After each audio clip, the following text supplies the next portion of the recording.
Urgência. A primeira.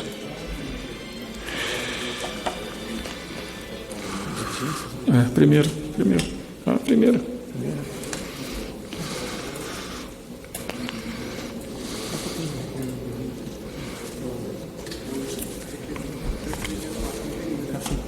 Nós não recebemos, presidente, porque nós pautamos o requerimento imaginando que fôssemos receber. Até avisamos o líder Hildo, mas ainda não recebemos o requerimento. Vamos para 946 logo. Liquidar isso logo.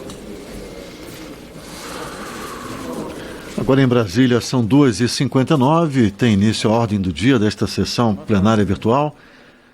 O presidente Rodrigo Maia deve dar início à votação da medida provisória 946, que permite ao trabalhador sacar até um salário mínimo do FGTS em razão da pandemia. Chegou à Câmara de Deputados, ofício 24820, que informa a aprovação pelo Senado Federal em revisão e com a emenda do projeto de lei de conversão 31 de 20, oriundo da medida provisória 94620, que extingue o fundo do Programa de Integração Social do Programa de Formação do Patrimônio do Servidor Público, fundo PIS-PASEP, instituído pela Lei Complementar 26 de 11 de setembro de 75, transfere seu patrimônio para o Fundo de Garantia do Tempo de Serviço, altera a Lei Complementar 26 de 11 de setembro de 75 e revoga a Lei Complementar 19 de 25 de junho de 74 e a restituição nos termos do artigo 7º da Resolução número 1 de 2002 do processado da matéria para exame desta Casa. Requerimento sobre a mesa. Requer nos termos parágrafo único, inciso 2º, linha C do artigo 83 do Regimento Interno, retirada da medida provisória da pauta da presente sessão. Deputado Vitor Hugo. Requerimento de retirada de pauta. Pronto. Senhor presidente, essa medida provisória importante, né, foi votada aqui pela Câmara dos Deputados na madrugada da quinta-feira passada. Nós, naquele momento, tínhamos algumas preocupações. Quer falar contra? Várias dessas preocupações. Estou falando a favor da retirada de pauta. Desculpa, eu sei que ele perguntou aqui, eu falei no microfone. Então, várias preocupações que o governo tinha foram contempladas ou nas votações que nós fizemos aqui dos destaques, ou mesmo na construção com o relator. Ocorre que o governo fez as contas, não só do texto aprovado pelo Senado Federal, mas também do texto que nós aprovamos aqui na Câmara, e na nossa perspectiva, e eu quero deixar isso bem claro de uma maneira muito tranquila, o governo não quer, entende as preocupações de ambos os lados, entende a preocupação do relator, em relação, inclusive, a desidratar o FGTS, é uma crença do relator de que o dinheiro, e isso é verdade, o dinheiro é do trabalhador, mas nesse caso particular, é importante destacar que o fundo, ele financia a habitação no país.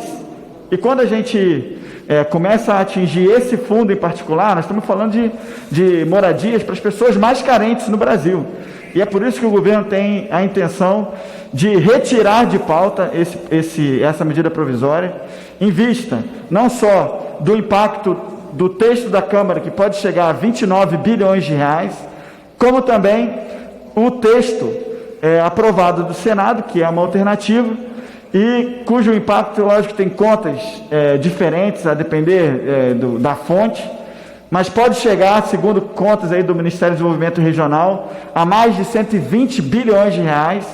Uma conta mais conservadora poderia reduzir para algo próximo de 60, 70 bilhões, mas mesmo assim é um impacto muito grande e que o governo federal não pode correr esse risco nesse momento, e muito menos as pessoas mais carentes que poderiam ter o acesso à moradia, ao financiamento da habitação prejudicados. Então, nesse sentido, entendendo claramente que a intenção do relator na construção do texto foi a melhor possível, é uma preocupação legítima, a preocupação, nós queremos desindexar, nós queremos, inclusive, diminuir a quantidade de fundos no Brasil, mas o FGTS, pela sua importância social, pelo financiamento da moradia no Brasil, nós não podemos fazer com que haja uma desidratação tão severa. É nesse sentido que o governo orienta, sim, pela aprovação do requerimento, para que a gente retire de pauta, sem prejuízo de que as pessoas que ainda não fizeram o saque de R$ 1.045 do FGTS possam fazê-lo, tendo em vista que na percepção do governo, entendimentos jurídicos do governo, ainda que a medida provisória caduque, como ela vai caducar, se nós conseguirmos aprovar esse requerimento, tendo em vista que o prazo se exaure hoje, né, amanhã ela já caducou, as pessoas vão poder continuar retirando esses 1.045. E há a possibilidade de nós apresentarmos, já está sendo construído esse texto, um projeto de decreto legislativo para garantir que as pessoas terão o direito de sacar os R$ 1.045 e também que esse valor seja mantido para que não haja questionamentos jurídicos. É nesse sentido, presidente, que a gente orienta, sim, a aprovação da retirada de pauta da medida provisória 946. Obrigado. Contrário. Deputado Marcel.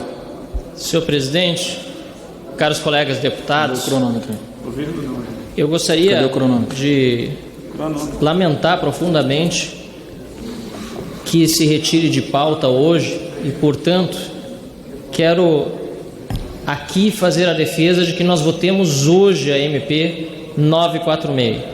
Eu entendo os argumentos do líder do governo, ainda mais porque o deputado líder Vitor Hugo auxiliou a construir o texto que foi aprovado aqui na Câmara pela totalidade dos líderes, por unanimidade dos presentes na madrugada da última quarta para quinta-feira, um texto que buscou atender a todos, sejam do governo, sejam deputados da oposição, sejam deputados independentes, ampliando inclusive a possibilidade de que cidadãos pudessem ter acesso a um dinheiro que é seu, que é o dinheiro do FGTS. Nós fizemos um grande esforço, senhor presidente, graças também ao seu trabalho à frente dos trabalhos na mesa aquela noite, para aprovar um texto que pudesse estar de acordo com os anseios da população brasileira representados por esse plenário.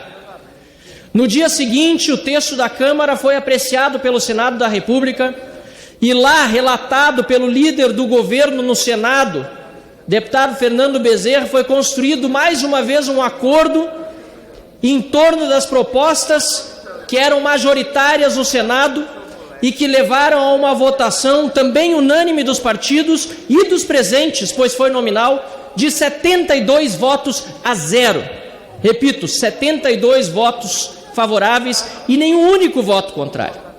Agora retorna a esta casa o projeto de lei, a medida provisória, aprovada no Senado, e infelizmente o governo solicita uma retirada de pauta que dará grande insegurança jurídica, porque muitos daqueles que são beneficiados pelo saque emergencial de R$ 1.045, metade deles ainda não tiveram acesso a este depósito e mais de 80% ainda não sacaram os recursos. Portanto, senhor presidente, faço um apelo a todos os deputados para que não ocorra essa retirada de pauta, para que nós possamos construir um acordo. Se o texto que veio do Senado, repito, relatado pelo líder do governo com acordo de todos os senadores, mas se não for o texto ideal a ser aprovado por este plenário, que então nós encontremos o texto ideal por acordo. Que seja, deputado Marcelo Ramos, o texto passado da Câmara dos Deputados com compromisso de algumas alterações que eram, inclusive, do anseio da maior parte dos líderes partidários na questão do saque do FGTS integral para os optantes do saque aniversário. Mas que não se deixe caducar essa medida provisória. Faço, portanto, um apelo aos colegas deputados, oriento não a retirada de pauta, pedir nem encarecidamente também ao governo para que possa continuar na mesa de conversas para chegarmos a um texto que seja do agrado de todos, como, aliás, líder Vitor Hugo foi na semana passada e foi celebrado por todo este plenário. Solicito, portanto, senhor presidente, se não for retirado o requerimento, que a orientação do novo, e a minha, e logo vem a orientação do novo também, seja não. Mas, senhor presidente, peço para concluir, mais uma vez, sensibilidade do líder do governo, para que a gente possa tratar deste tema em torno de uma mesa e que esse requerimento de retirada de pauta seja retirado. Obrigado, senhor presidente. Orientação, PT.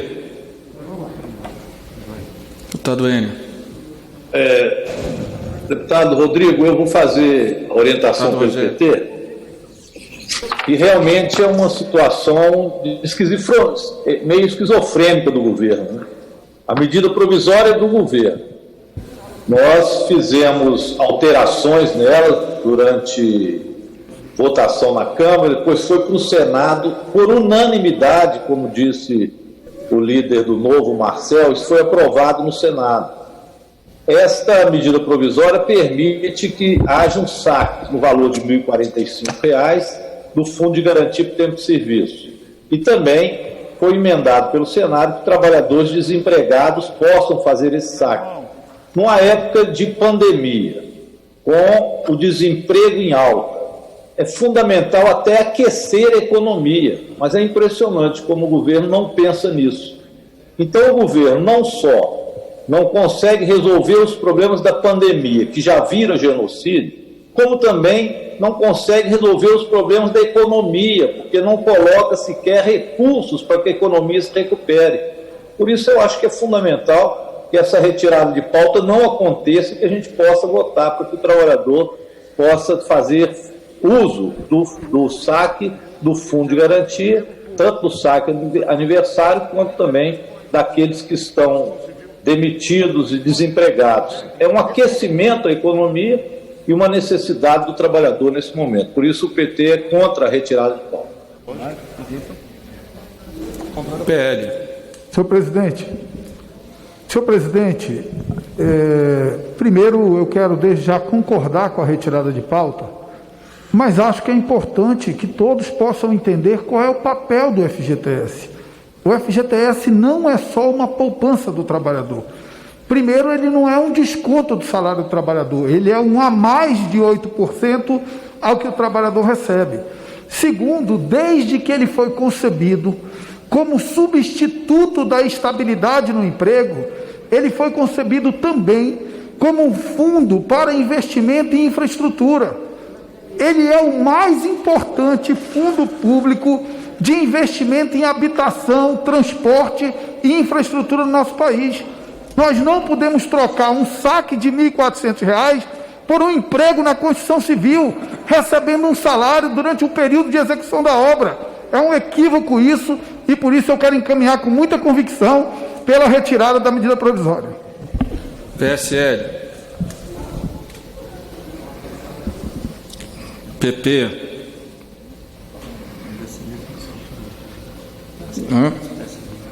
PSD da Cid Matos.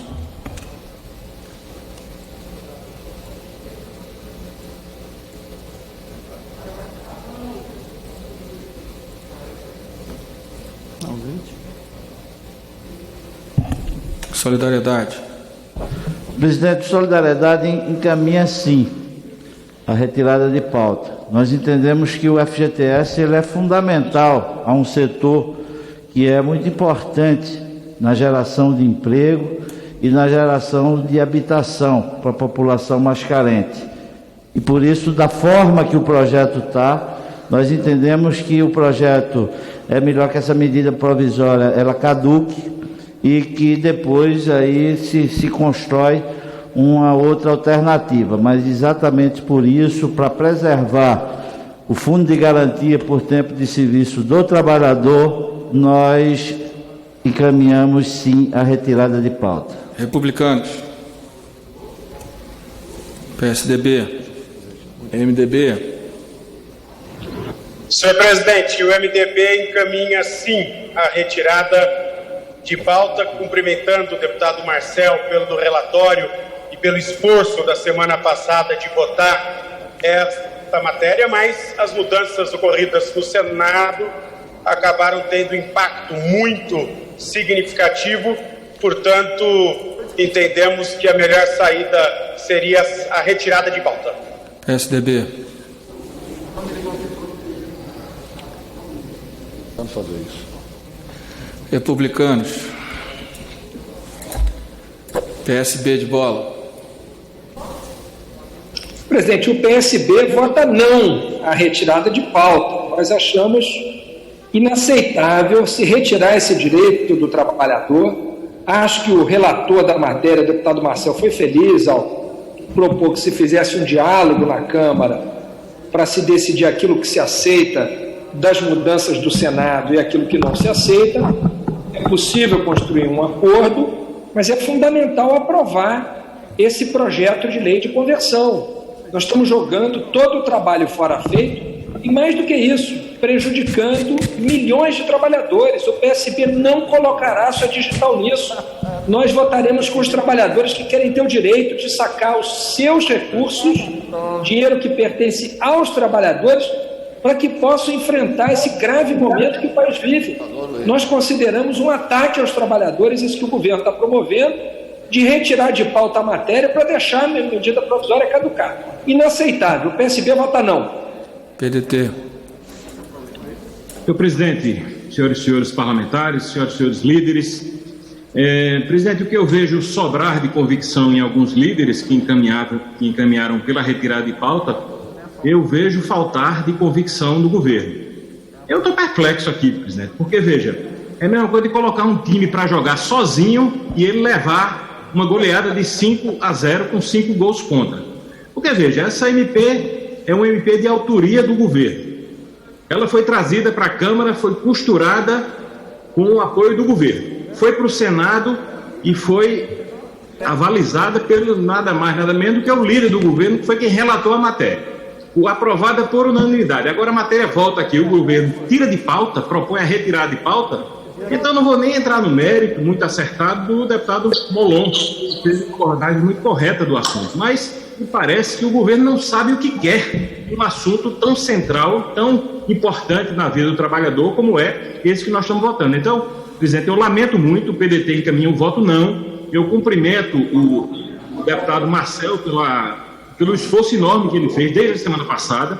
E digo o seguinte, o líder Vitor Hugo, que eu acho que ele é muito mais uma vítima disso tudo, porque ele ajudou nessa construção, naquela madrugada que nós acompanhamos até o final, a bola nas costas aí do seu próprio time e se coloca aqui numa situação vexatória, porque eu acho que é muito difícil para o líder Vitor Hugo defender uma retirada de pauta num caso desse.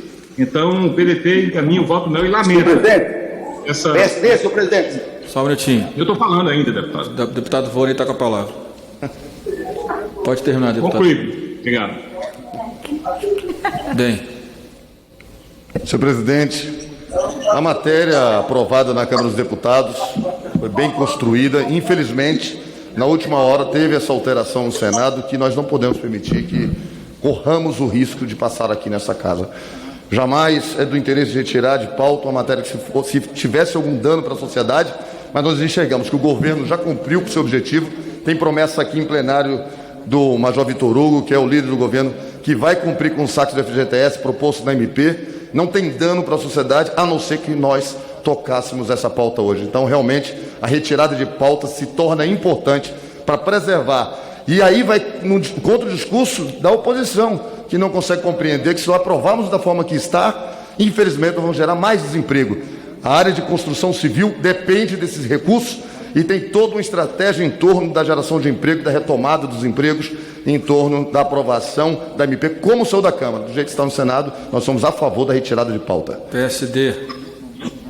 Senhor presidente, o PSD se posiciona sim a retirada de pauta e peço desculpa ao deputado do PDT aí, mas eu acho que se a gente puder cumprir o tempo determinado regimental é fundamental para que a gente possa tocar as votações. Obrigado, senhor presidente.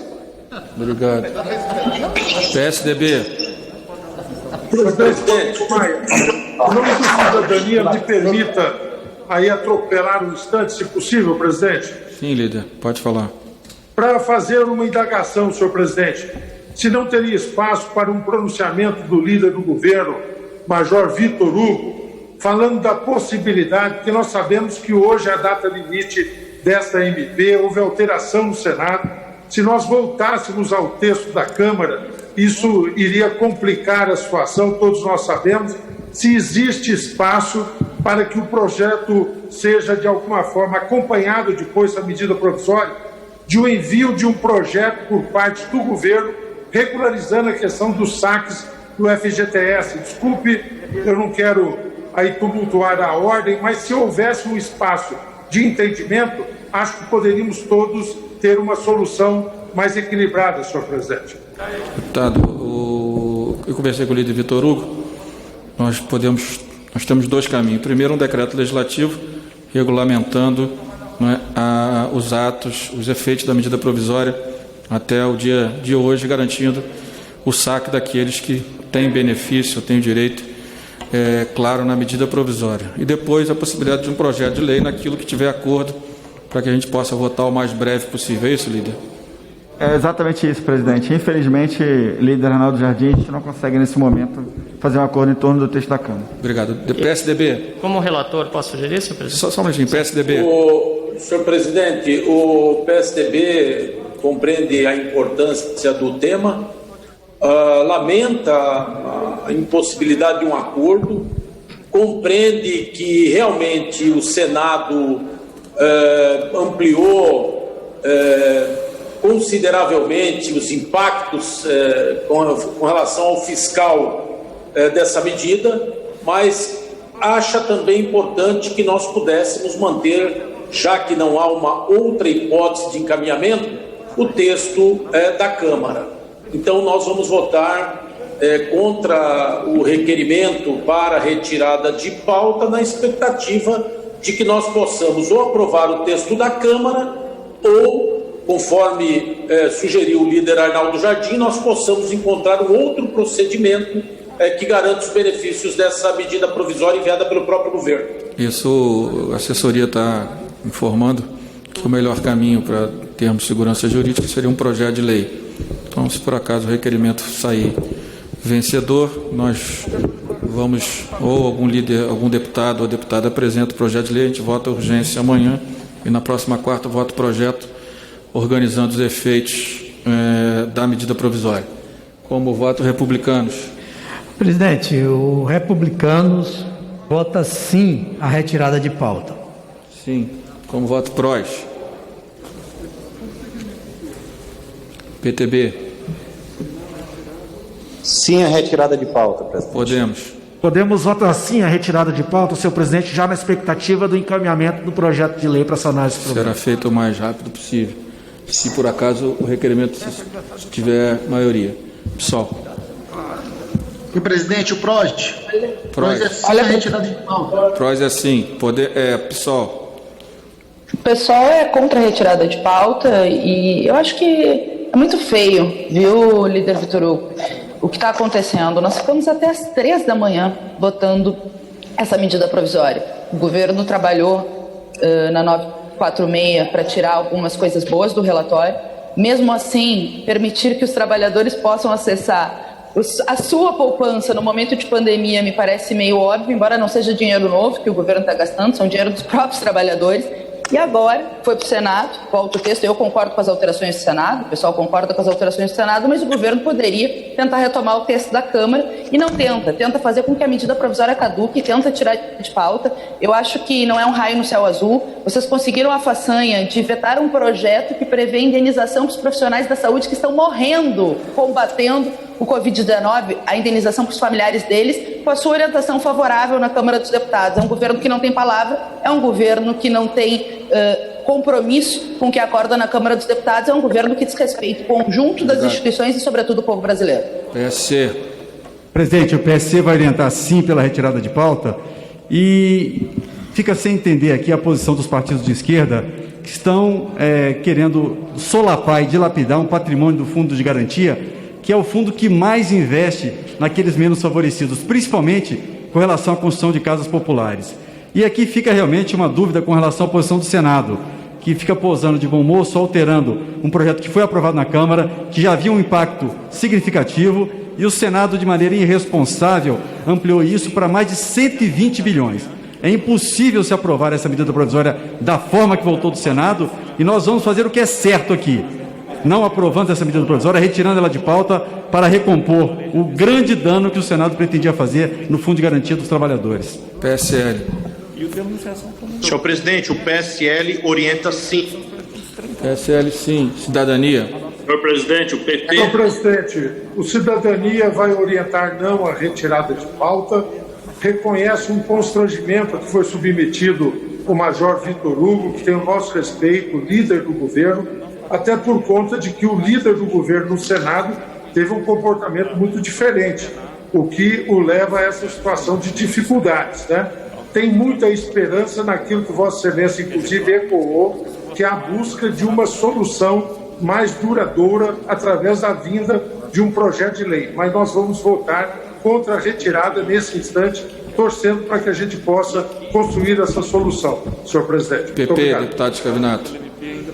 Senhor presidente, os progressistas, nesse momento, votam sim pela retirada da pauta desse encaminhamento, desse projeto. E, nesse momento, é importante uma decisão como essa do Parlamento para que a gente possa analisar melhor a questão do FGTS no futuro próximo. Nós não devemos, nesse momento, ter uma ação intempestiva onde a gente possa retirar muitos recursos do FGTS e inviabilizar importantes investimentos, principalmente no setor habitacional, que diz respeito à habitação da camada mais carente da nossa sociedade, na necessidade da habitação para essa comunidade que mora nos bairros, que vive em situação muito difícil, e é preciso que esses recursos estejam assegurados no FGTS. Os progressistas encaminham, sim, pela retirada da pauta e estamos atendendo solicitação de vários setores da economia nacional. Muito obrigado, senhor presidente. Um voto PCdoB. Deputado Daniel Almeida, presidente. Ele está no sistema aqui. Deputado Daniel. Senhor presidente, é uma hipocrisia do governo e daqueles que afirmam que querem proteger o fundo de garantia. O próprio governo está anunciando que pretende reduzir a contribuição patronal para o fundo de garantia. Vi dizer aqui que o objetivo é proteger esses recursos para investimentos no saneamento, na habitação. Tudo isso é real do ponto de vista dos objetivos de investir em saneamento e habitação. Mas não é o governo que propõe isso. O governo quer realmente dilapidar o fundo de garantia quando está afirmando que pretende reduzir a contribuição patronal. E o que tem que se levar em conta agora é a proteção da vida, botar comida na mesa do trabalhador e ter acesso a uma parcela desse recurso não vai dilapidar esse patrimônio que os trabalhadores construíram. Isso é um dinheiro dos trabalhadores. Por isso o PCdoB encaminha, não, essa medida é importante. Novo presidente. Presidente, queria orientar pelo novo e agregar o tempo de liderança, por favor. Tá bom, deputado. Obrigado.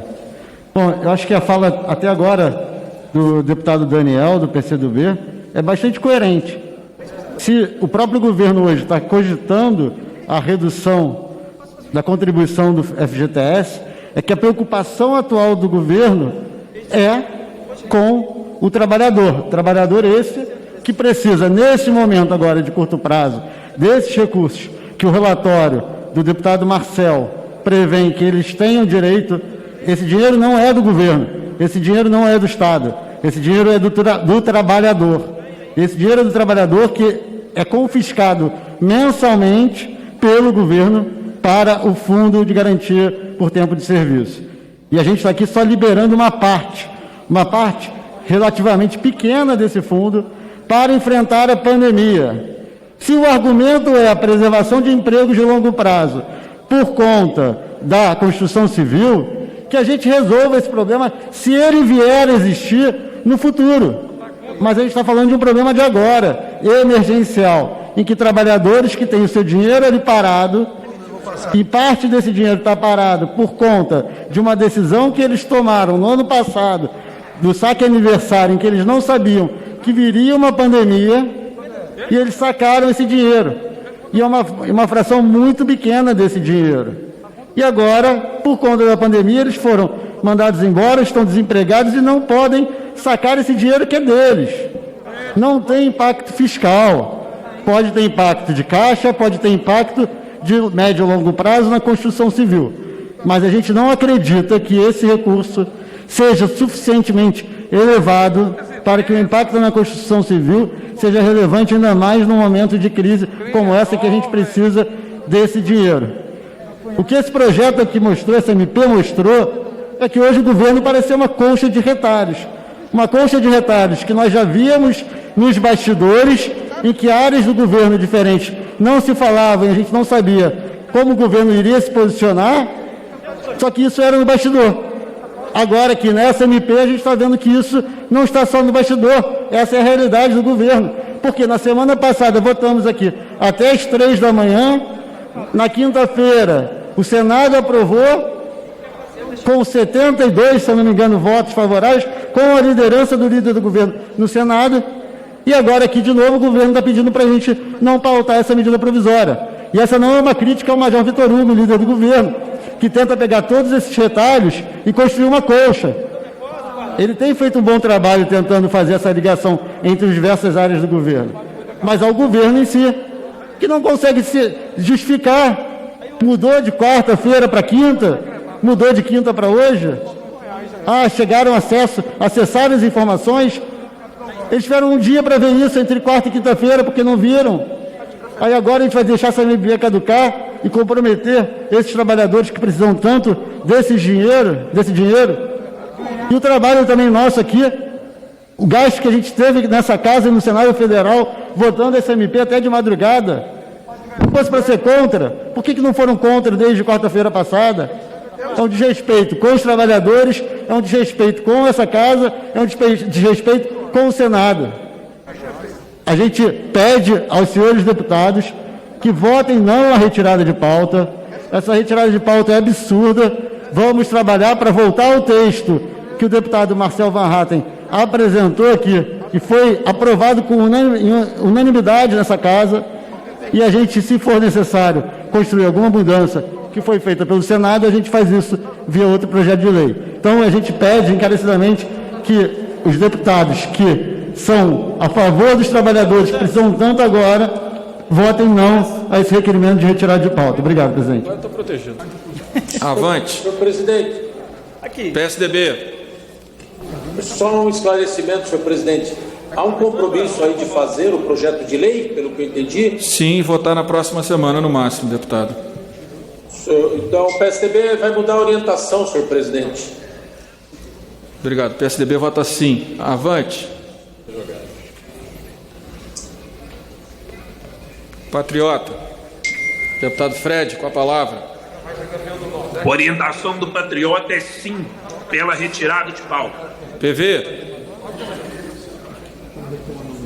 Presidente Rodrigo Maia, o governo no Senado Federal aprovou um texto inviável que desestabiliza drasticamente a estruturação do fundo, do FGTS, e que tem um impacto significativo em diversas áreas fundamentais, como inclusive habitação e saneamento, para dizer algumas. O texto não é tolerável, o texto não pode ser votado como veio do Senado e precisa ser alterado, mas o Senado conseguiu complicar ainda mais, impossibilitando a votação do ponto de vista técnico do texto que havia sido votado e aprovado por nós na sessão passada da relatoria do deputado Marcel. Esse é um tema que a gente não pode ter briga política, precisa ter responsabilidade, e mesmo a posição do Novo sobre qual que é a titularidade do dinheiro do fundo e quais são as consequências dessa premissa deve ser feita no momento oportuno. Por isso, respeitando o deputado Marcel, a quem eu quero que tenha protagonismo nesse PL, nesse novo acordo, eu vou encaminhar o voto sim pelo PV, pela retirada de pauta. Rede. A rede, senhor presidente, a rede vai orientar não a retirada de pauta, por entender que a gente precisa deliberar sobre a MP 946. A rede orienta não. Maioria. Minoria.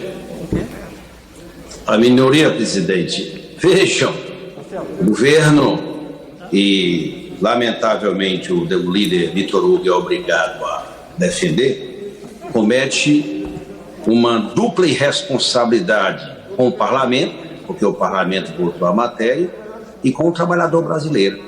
O FGTS não é alguém falou aí que eu cheguei na sessão agora, não é patrimônio nem do Estado e muito menos de governo, é do trabalhador brasileiro. E o governo, em determinados momentos, lança mão de recursos do FGTS para determinados programas de investimento. Mas ele é protetor, ele é do trabalhador brasileiro. Não pode uma lei, uma medida provisória do governo deixar de ser votada.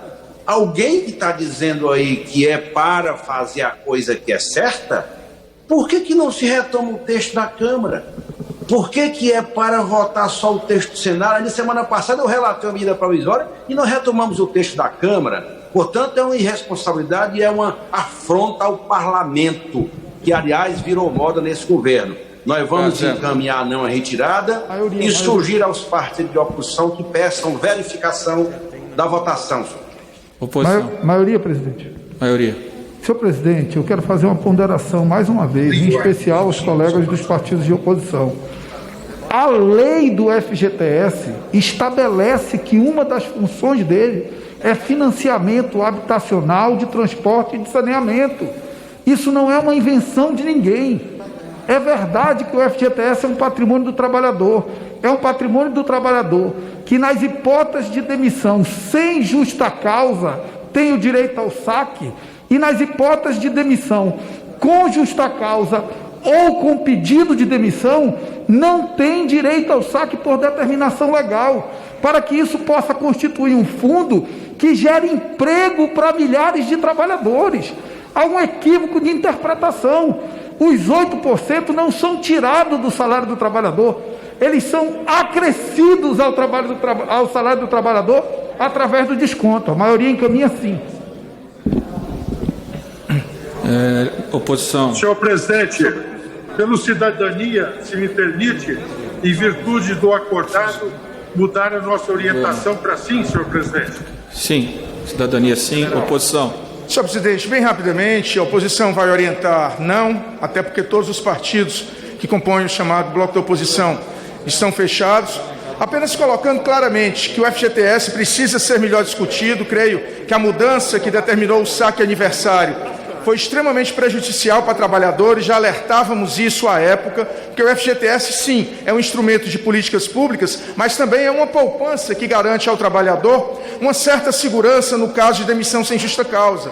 E o que nós vemos, quando o trabalhador hoje faz opção pelo saque aniversário, ele acaba ficando sem condições de ter direito a esse benefício. Por isso que a oposição orienta não, mas querendo sim discutir melhor a matéria. O governo já orientou assim, né? A esquerda vai pedir verificação? Sim, presidente. Sim, tá bom. Em votação, aqueles que forem a favor, permaneçam como se acham. Aprovado o requerimento, verificação concedida. Está iniciada a votação até 15h42. Com a palavra o deputado Danilo Forte. Vamos votar logo. Senhor presidente, senhoras e senhores deputados, é com profundo pesar e um sentimento de perca que eu venho aqui hoje lamentar o que tem acontecido no Ceará com relação a quase 8 mil vítimas da Covid-19, quase 8 mil vítimas dessa pandemia, essa epidemia do coronavírus. E na minha cidade, na cidade de Itapajé, todo dia chega uma notícia de um ente querido, de uma pessoa que conviveu conosco na nossa infância, que era admirada pelo município, que está nos deixando nessa passagem de tantas pessoas do bem para uma outra dimensão da vida. Eu quero aqui registrar a passagem de Jair Rodrigues, meu colega de infância, o goleiro do nosso time de futebol de salão, uma pessoa que era querida por toda a sociedade, foi secretário municipal de saúde, foi secretário municipal de vários municípios no entorno do Itapajé, e que a sua partida nos deixou consternado e a necessidade de mudança com relação ao combate ao coronavírus no estado do Ceará. Senhor presidente? Oi. Uma palavrinha. Senhor presidente, senhores deputados, hoje tivemos aqui uma triste notícia e eu, como presidente do Grupo Parlamentar Brasil Paisares, veio dar minhas condolências aqui ao ocorrido hoje na noite, tarde do Brasil, em Beirute, no Líbano, onde uma explosão de grandes proporções ali destruiu grande parte da cidade. Já se conta as centenas, caminhando para milhares de pessoas feridas e dezenas de mortos que ainda continuam se acumulando. Beirute virou uma cidade completamente arrasada, que volta praticamente aos termos da Guerra Civil, e deve aqui prestar minhas condolências a essa cidade belíssima que tivemos a oportunidade ano passado de conhecer, e o Brasil se colocar à disposição, o Congresso Nacional também, que de uma forma tão propositiva, senhor presidente, com a visita de Vossa Excelência no passado, tem colaborado para o fortalecimento das relações entre duas nações amigas. Formar com quem sabe.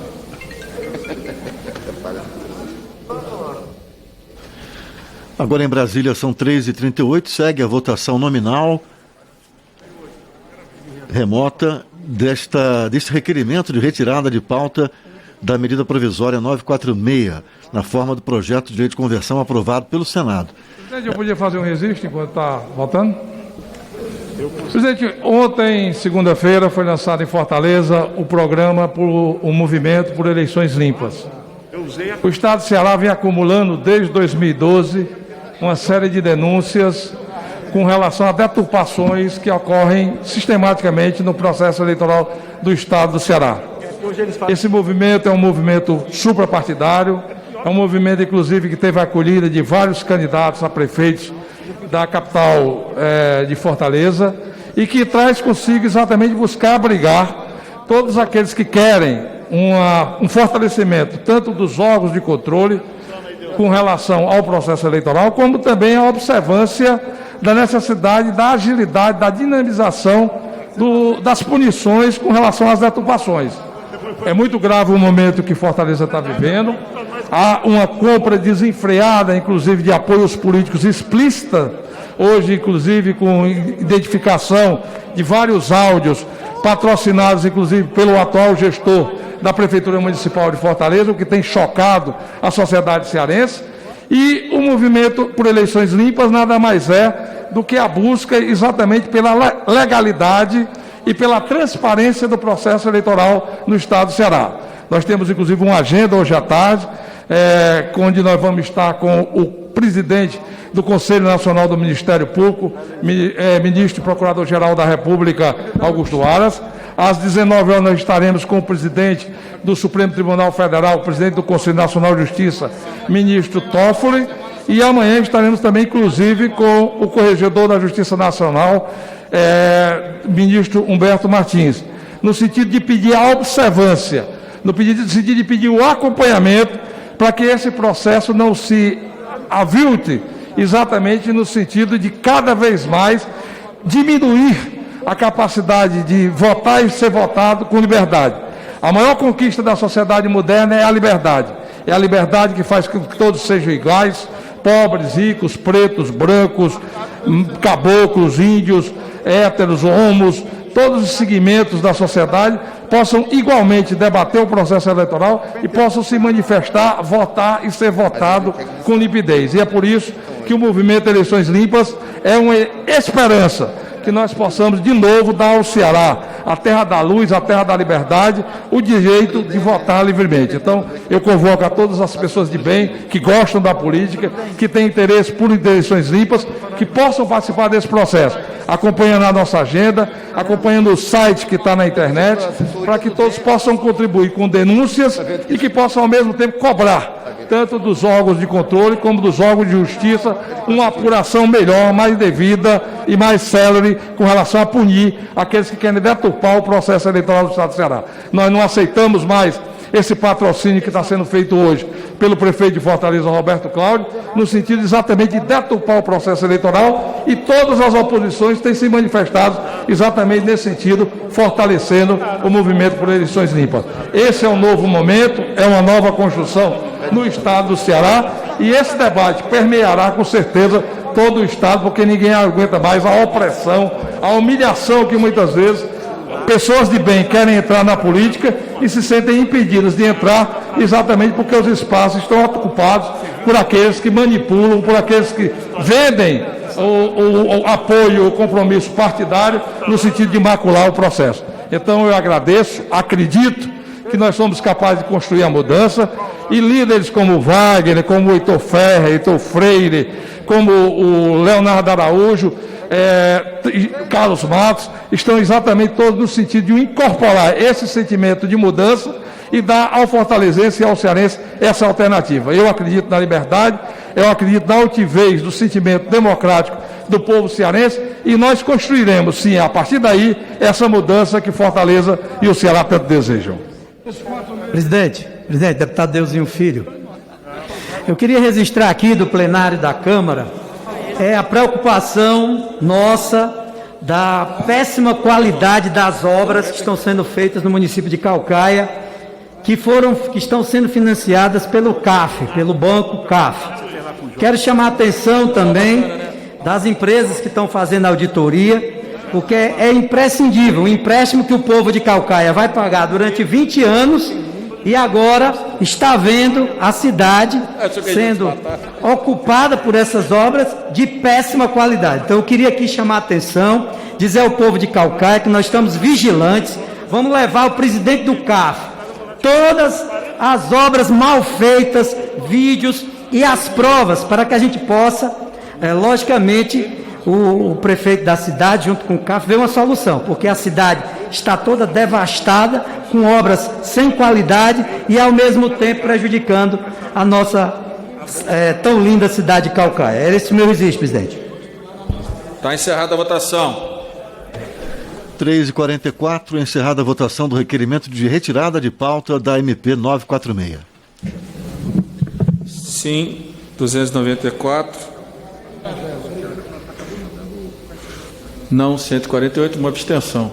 O requerimento foi aprovado. Já chegou o requerimento de urgência do transporte? Aprovado o requerimento de retirada de pauta dessa MP 946, que perde a validade amanhã.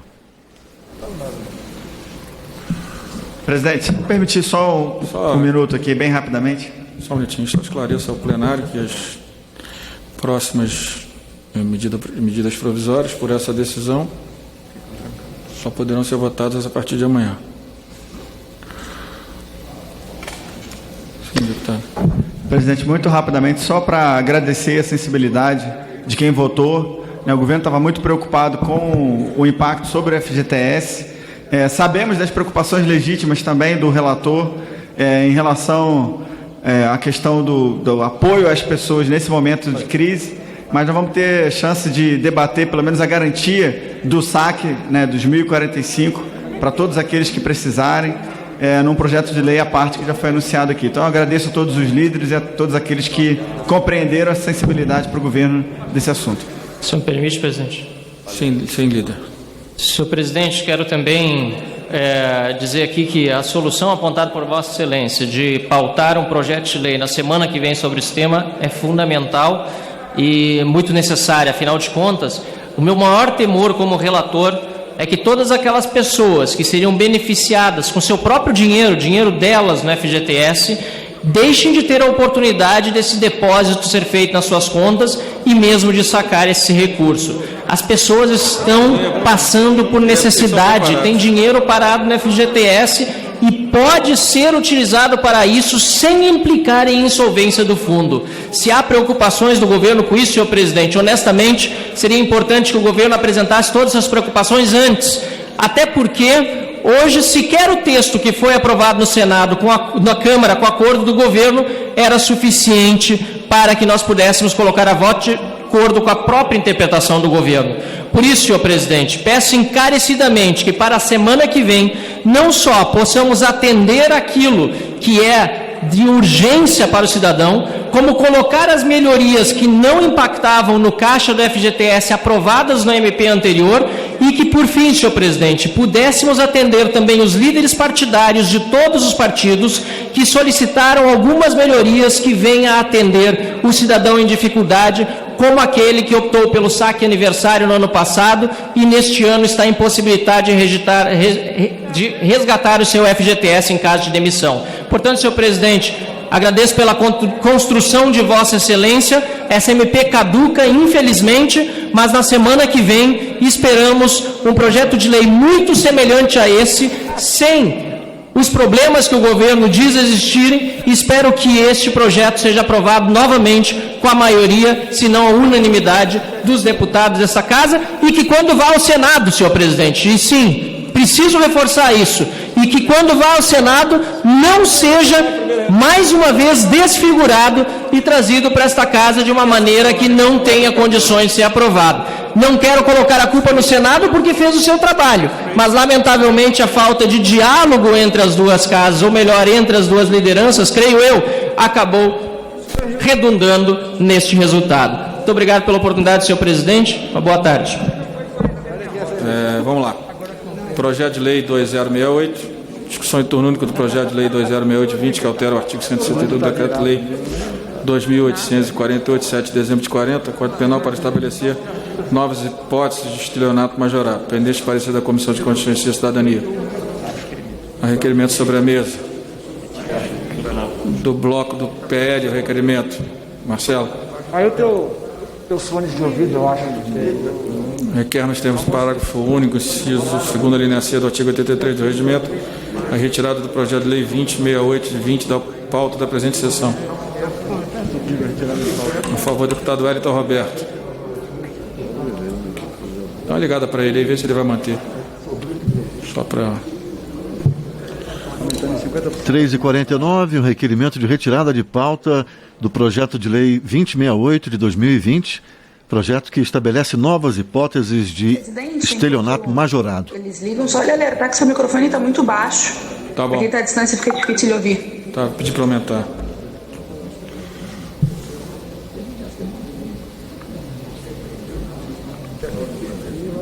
Tu clica a pena.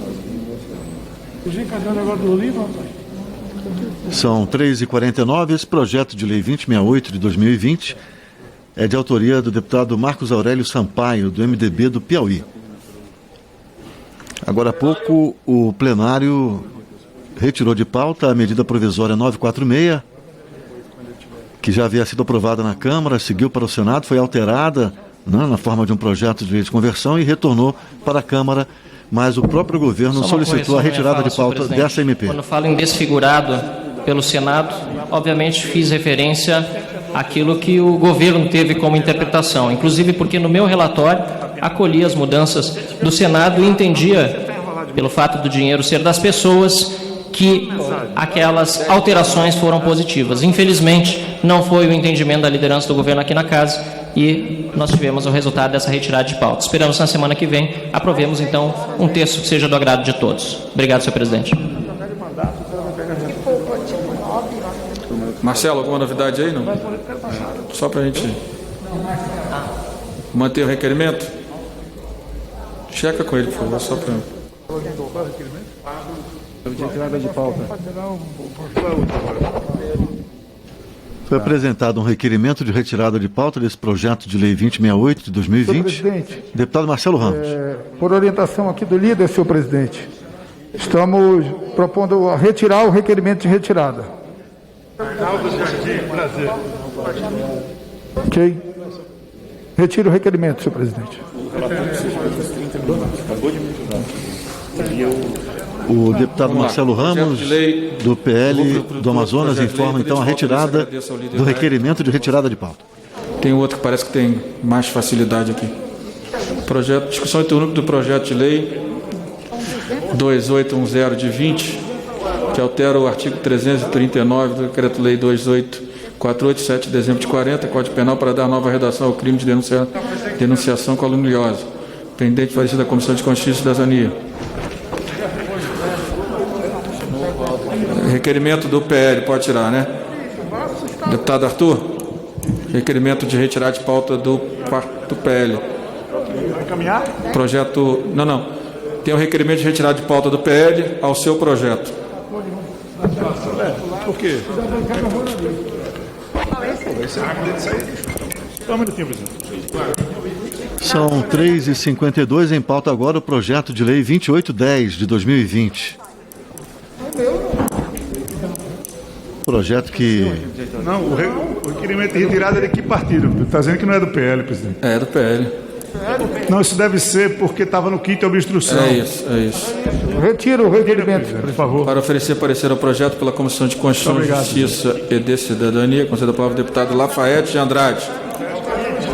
Esse projeto dá nova redação ao crime de denunciação caluniosa. Pergunta aí, se pode. Senhor presidente. Deixa eu ler.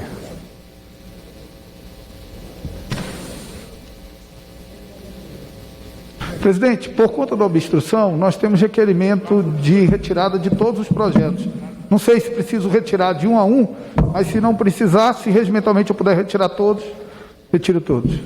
Presidente, a parte das medidas provisórias, tem outros projetos de lei que estão na pauta na ordem. Por que a gente não está seguindo a ordem da pauta? Era o pior, É porque são os projetos que têm acordo, deputado. Cuidado, hein? Esse troço não... Vou continuar. Uma vez por mês. Esse projeto não tem acordo do novo, presidente. Presidente, eu quero fazer um registro. Nós, obviamente, não tínhamos entrado com kit de obstrução. Aliás, o pessoal tem ajudado muito no combate ao Covid e a tramitar o mais rápido possível, o que é possível na Câmara dos Deputados. Mas o que tem acordo, o governo vai lá e veta, né? Infelizmente, foi assim no PL 2508, que previa prioridade para as mulheres chefes de família, sem impacto financeiro algum. Projeto votado por unanimidade dessa casa, uma vez que as mulheres estavam sendo sucupiadas pelos maridos, ex-maridos, pais dos filhos que não cuidam das crianças, e foi vetado integralmente pelo governo. O PL que prevê indenização em profissionais da saúde incapacitados e familiares, né, das vítimas do Covid-19 que trabalham na área, ou seja, familiares dos heróis e heroínas que estão no front, né, cuidando da população em geral, e que foi construída nessa casa por unanimidade, depois alterado pelo Senado, por unanimidade, com o voto da base do governo no Senado, foi vetado integralmente. Nós, que obviamente não estávamos numa linha de obstrução, mas vendo o resultado da 946, anunciamos que vamos entrar em obstrução em toda a pauta.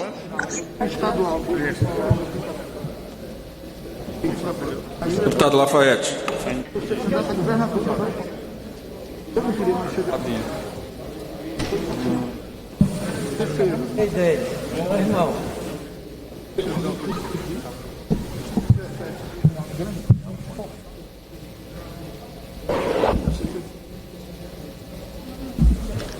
Agora são 3h55, deputado Lafayette de Andrada, para falar sobre o projeto de lei 2810 de 2020. Esse projeto de autoria do deputado Arthur Lira, do Progressistas de Alagoas, dá nova redação ao crime de denunciação caluniosa.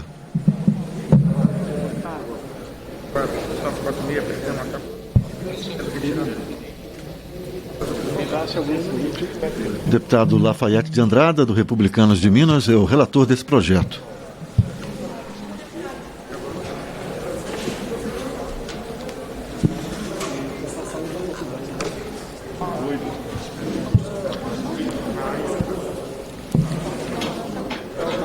As outras medidas provisórias que estavam na pauta, além da 946, que foi retirada da pauta por decisão do plenário, só serão votadas, reincluídas na pauta a partir de amanhã. Em discussão agora, em análise, o projeto de lei 2810 de 2020, do deputado Arthur Lira, do Progressistas de Alagoas. Esse projeto de lei altera o Código Penal para dar nova redação ao crime de denunciação caluniosa. O relator é o deputado Lafayette de Andrada. Encontra-se presente o senhor Agripino Rodrigues Gomes Magalhães, representante do Estado do Ceará, eleito pelo PROS, que tomará posse em virtude do afastamento do titular.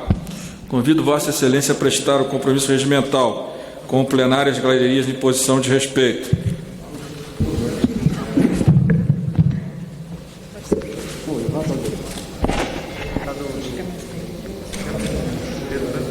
Prometo manter, defender e cumprir a Constituição, observar as leis, promover o bem geral do povo brasileiro, sustentar a união, a integridade e a independência do Brasil. Declaro empossado o senhor deputado Dr. Agripino Magalhães.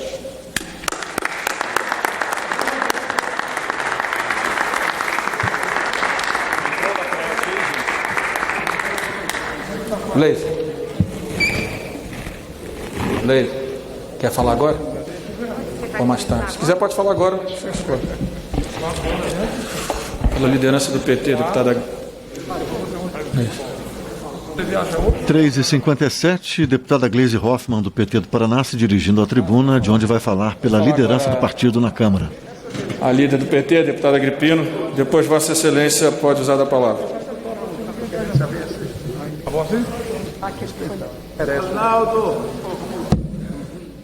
Deputado Agripino, com a palavra. 3 minutos. Deputado Agripino Magalhães, que assume o mandato devido ao afastamento do titular. Ele que é do Ceará. Obrigado, presidente. Boa tarde a todos. Gostaria de cumprimentar e saudar o presidente da Casa, o senhor Rodrigo Maia, todos os parlamentares presentes, aos colegas de bancada do PROS e a todos que estão nos acompanhando pela TV e pela internet. Sou Agripino Magalhães, médico, ortopedista, cirurgião de joelho, assumo a vaga de deputado federal pelo Ceará. Nunca participei de ato legislativo.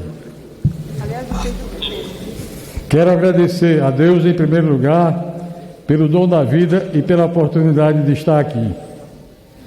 Meus agradecimentos aos meus familiares aqui presentes, representados pelos filhos, netos, irmãos e minha esposa. Meus agradecimentos aos meus amigos e aos meus eleitores que contribuíram para o sucesso dessa jornada.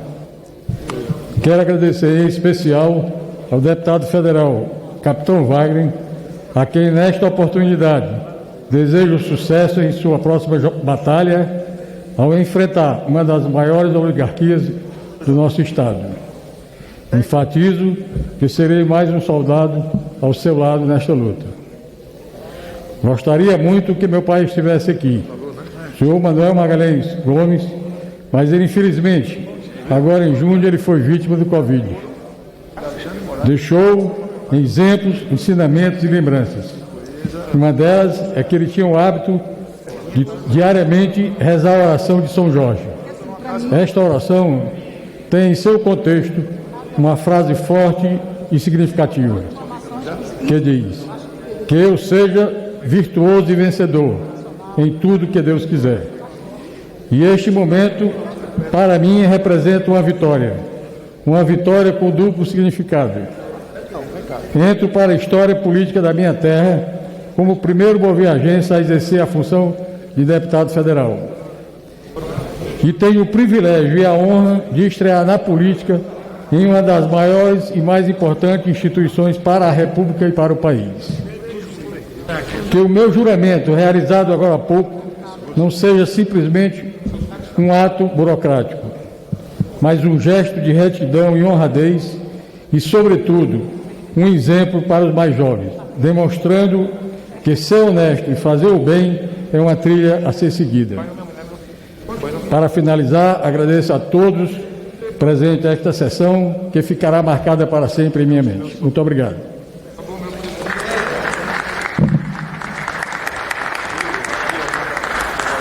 Para oferecer parecer, deputado Lafayette de Andrade. Ele quer falar, deputada Gleisi, com a palavra pela liderança do PT. Deputada Gleisi Hoffmann, do PT do Paraná, e logo depois o deputado Lafayette de Andrada, do Republicanos de Minas.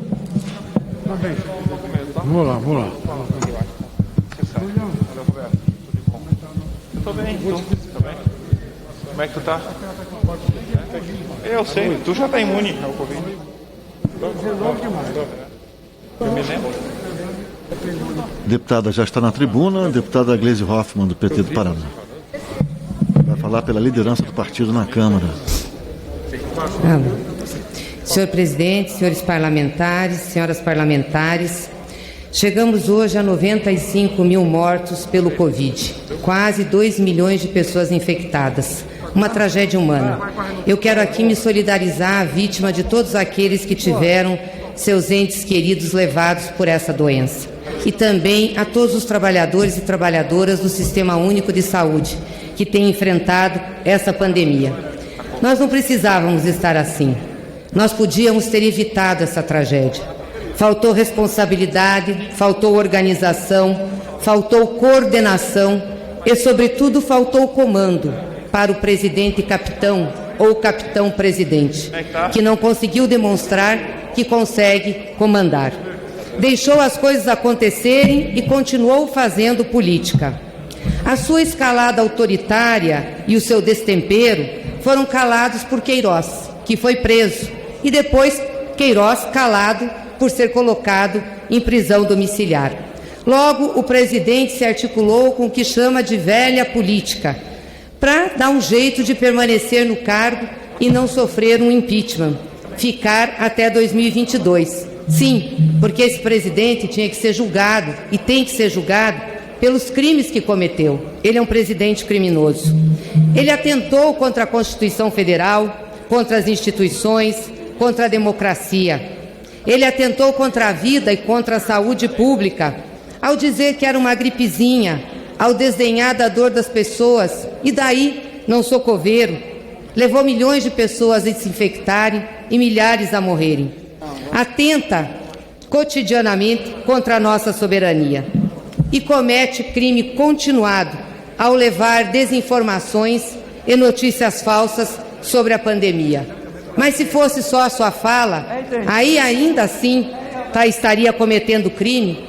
Pior do que isso, a sua fala é reproduzida em dezenas de sites, de blogs, de plataformas nas redes sociais. Uma rede falsa, fake, operada por servidores, por assessor do presidente Jair Bolsonaro, paga por dinheiro público, como noticiou o Fantástico. Bolsonaro tem que nos explicar quem é Tércio Tomás, que ganha 13 mil reais, é seu assessor e atuava desde a campanha de 2018 organizando essa rede falsa e organizando agora o gabinete do ódio. Mas também tem que dar explicações o deputado aqui que é o seu filho, o senador que é o seu filho, porque os seus assessores também estão envolvidos nessa operação. Tinham páginas como se fossem páginas noticiosas, de um impresso, de um jornal, fim de um blog de informação. E, na realidade, eram perfis falsos, operados por servidores públicos pagos pelo erário. Isso não é crime? Aliás, empresários ligados a Bolsonaro, como o velho da Van, tão bem conhecido, aquele sonegador, ladrão do Estado, também está proibido agora de atuar nas redes sociais. Nós estamos pedindo que essas provas instruam também, que estão instruindo o processo de fake news no Supremo Tribunal Federal, instruam também o processo do TSE, em que nós temos ações lá judiciais para caçar a chapa de Bolsonaro e Mourão pela quantidade de fake news que espalharam na campanha eleitoral de 18. Aliás, ganharam por conta disso. E nós, o que vamos fazer? O que vai fazer essa Câmara diante de todos esses crimes praticados? Ficarmos olhando? Sermos tolerantes? Quantos mais crimes, presidente Rodrigo Maia, precisa cometer Jair Bolsonaro para que possa se abrir um dos mais de 50 processos de impeachment que dormitam nessa casa? Isso mostra o que a sociedade quer. É um número de processos muito grande. Não cometeu crime Bolsonaro? Eu assisti a sua entrevista.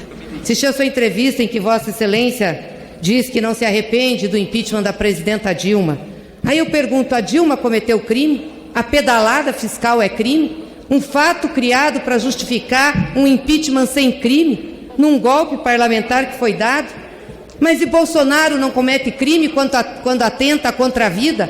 Quando faz com que milhões se coloquem de frente ao vírus, que morram por essas infecções? Não comete crime quando faz propaganda da cloroquina, que nós sabemos que não tem prescrição científica? Não comete crime quando coloca os seus assessores para manipular a opinião das pessoas no gabinete do ódio, perseguindo seus adversários políticos, falando contra o Congresso Nacional, querendo fechar o Supremo Tribunal Federal? Não cometeu crime quando foi naquelas manifestações e incentivou, sim, aqueles que queriam uma ditadura militar? Comete crime, sim. Eu sei que estamos numa pandemia, mas não é justificativa para nós não discutirmos o impeachment. Tem muita coisa acontecendo nesse país, inclusive as festas de Jair Bolsonaro nas inaugurações das obras dos outros, porque ele está fazendo isso e continua aí estimulando que o vídeo se espalhe. Nós devemos chegar a 200 mil mortos no país. Repito aqui, não precisaria. Nós precisamos frear Jair Bolsonaro, sob pena de deixar esse país arrebentar. Ou nós não vamos discutir isso e deixar que esse governo torre os mais de 300 bilhões de dólares que os governos do PT deixaram para o Brasil como reserva internacional e que estão ajudando a segurar a crise brasileira? Ou vamos deixar eles continuar vendendo patrimônio público?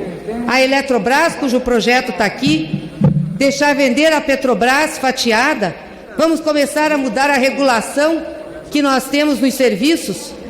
Vamos deixar que o embaixador americano continue dando ordens para o Brasil, o que é uma vergonha? Ele dizer aqui com quem nós vamos ter que comercializar os 5G? Ou ele dizer aqui que tem que tirar o subsídio do etanol brasileiro para que o etanol americano seja mais competitivo dentro do Brasil? Nós vamos deixar e continuar esse governo, deixar queimar a Amazônia, o garimpo ilegal se alastrar, a grilagem, o genocídio com os povos indígenas? Nós vamos deixar com que ele permita o desemprego e a queda da renda em massa da população brasileira, porque é o que vai acontecer com a responsabilidade econômica que eles têm? Vamos deixar que reduzam o salário emergencial para R$200? Vamos deixar que os mortos cheguem a 200 mil, porque a 100 mil já chegaram, e ele disse que era só uma gripezinha? Vamos deixar ele continuar receitando cloroquina, que, aliás, se fosse boa pela produção que o Exército Brasileiro tem no Brasil, nós não devíamos ter nenhuma pessoa morta. Vamos deixar eles continuar espalhando fake news, mentira, detratando opositores, enganando a população, manipulando as pessoas? Não, nós temos responsabilidade. A conivência desse Congresso Nacional, se não tomar uma medida política dura em relação a Jair Bolsonaro, o fará corresponsável pelo desastre que esse governo é e pelos crimes que ele já cometeu e continua cometendo. Nós temos que cumprir o papel que a Constituição nos dá, o desígnio que ela nos dá. Não é esperar ter as condições necessárias para agir com um presidente criminoso, é agir na adversidade para criá-las, cumprir o nosso papel e delegar ao povo, ao voto popular, a decisão sobre o seu destino. E não entrar, senhores, em pactos macabros, onde a vida do povo passa a ser detalhe e os negócios de mercado dominam a política. Temos a responsabilidade, sim, e eu acho que tem muitos crimes, aliás, eu acho não, está comprovado que tem muitos crimes para que possamos abrir o impeachment de Jair Bolsonaro.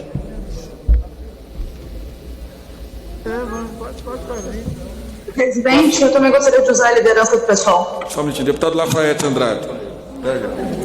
Mas, presidente, a liderança precede. Ele vai falar, depois você vai usar o tempo de líder antes da votação. Pode ficar tranquilo.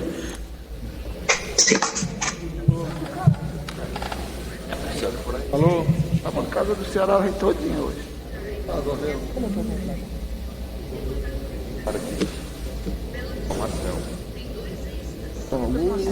O deputado precisa liberar o microfone aí. Só tirar liberar isso, deputado. Mas eu estou tentando falar com ele. Daqui a pouco ele perde uma reunião aí.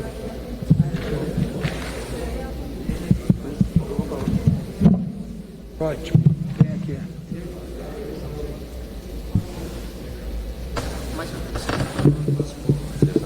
Acho que pode falar, deputado Lafayette.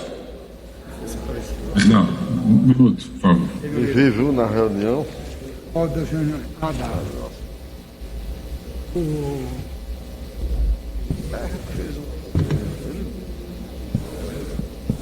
Joga tudo fora que ele fez o é do PT, né? A solução. Vamos lá. Está ouvindo? Então, está aberto? Aberto, deputado, pode falar.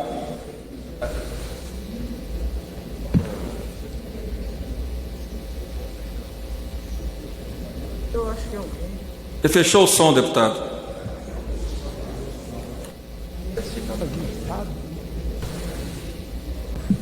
Alô? Está ouvindo agora? Agora está ok? Sim. Tá bom. Eu passo a ler o parecer ao projeto de lei número 2810 de 2020, que altera o artigo 339 do Código Penal para dar nova redação. Autoria do deputado Arthur Lira. Trata-se de projeto número 2810 de 2020, que objetiva alterar o artigo 339 do Código Penal para dar nova redação ao crime de denunciação caluniosa. A matéria foi distribuída à Comissão de Constituição e Justiça e Cidadania para análise do mérito, da constitucionalidade, da juridicidade e técnica legislativa. Foi aprovado o requerimento de urgência, estando a matéria pronta para apreciação em plenário. É o relatório. Voto do relator. O projeto de lei número 2810 visa alterar o artigo 339 do Código Penal para dar nova redação ao crime de denunciação caluniosa. Em relação à iniciativa constitucional da proposição, não há óbice, uma vez que se verifica integral respeito aos requisitos constitucionais formais, competindo à União Federal legislar sobre o tema e sendo a iniciativa parlamentar legítima, fundada no que dispõe o artigo 61 da Constituição.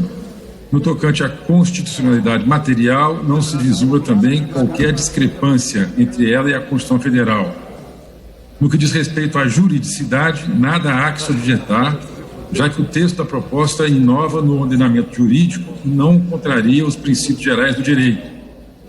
Já a técnica legislativa empregada no âmbito da proposição legislativa se encontra integralmente de acordo com os ditames da Lei Complementar 95, de 1998, com as alterações introduzidas pela Lei Complementar 107, de 2001.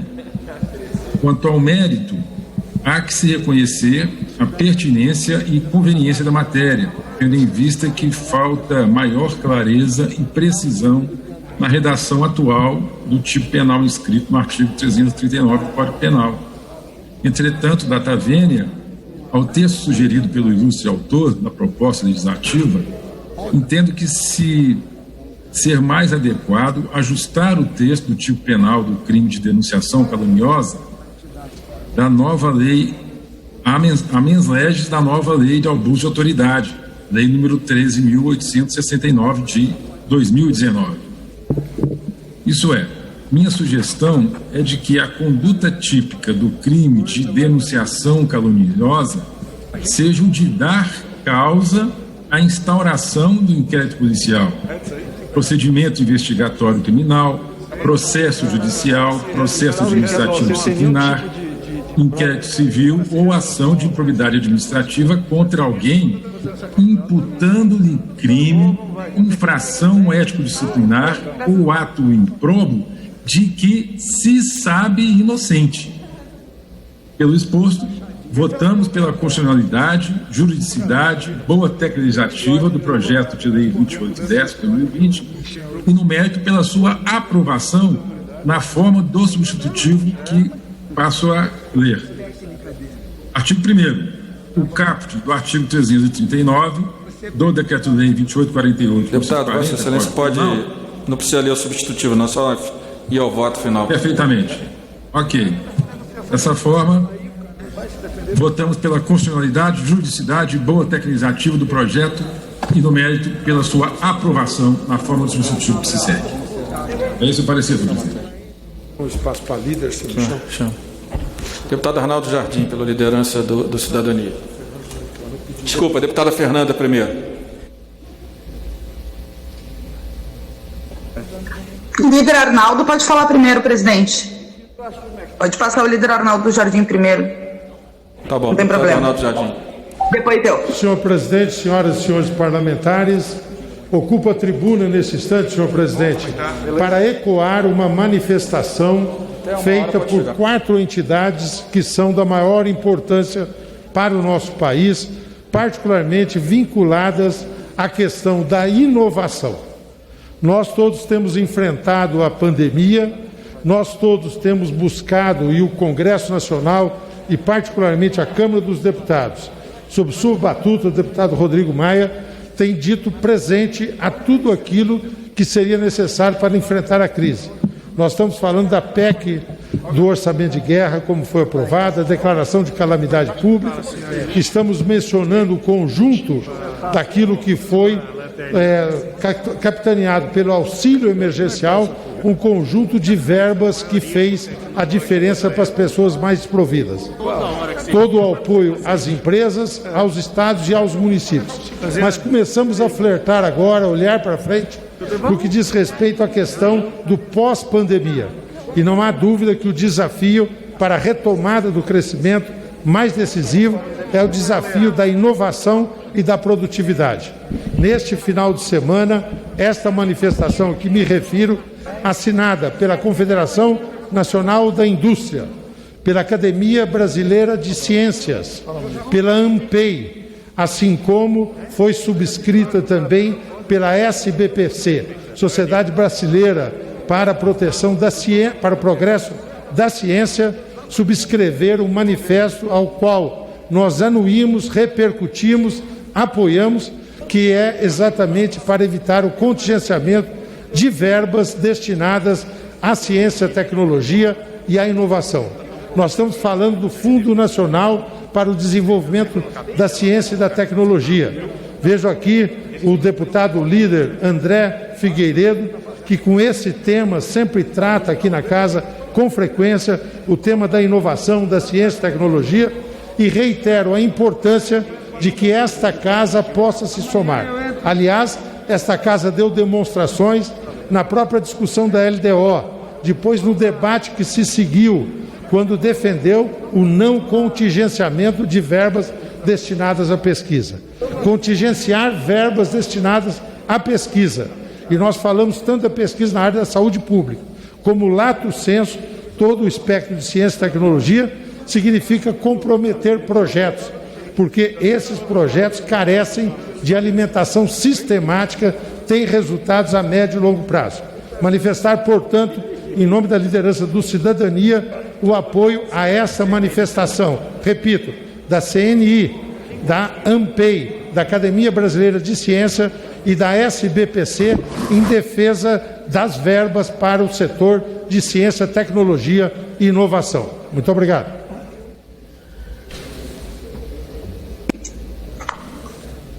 Presidente, eu gostaria de falar como líder após a líder Fernanda.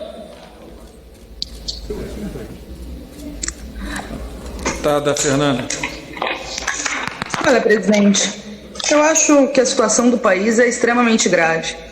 No início da pandemia, eu disse em algumas reuniões de líderes e muitas vezes aqui na Câmara dos Deputados, que infelizmente o Brasil caminha mesmo. Hoje são 35 mil mortos, que não é um número, são pessoas, são mães, são filhos, alguém que sente essa dor.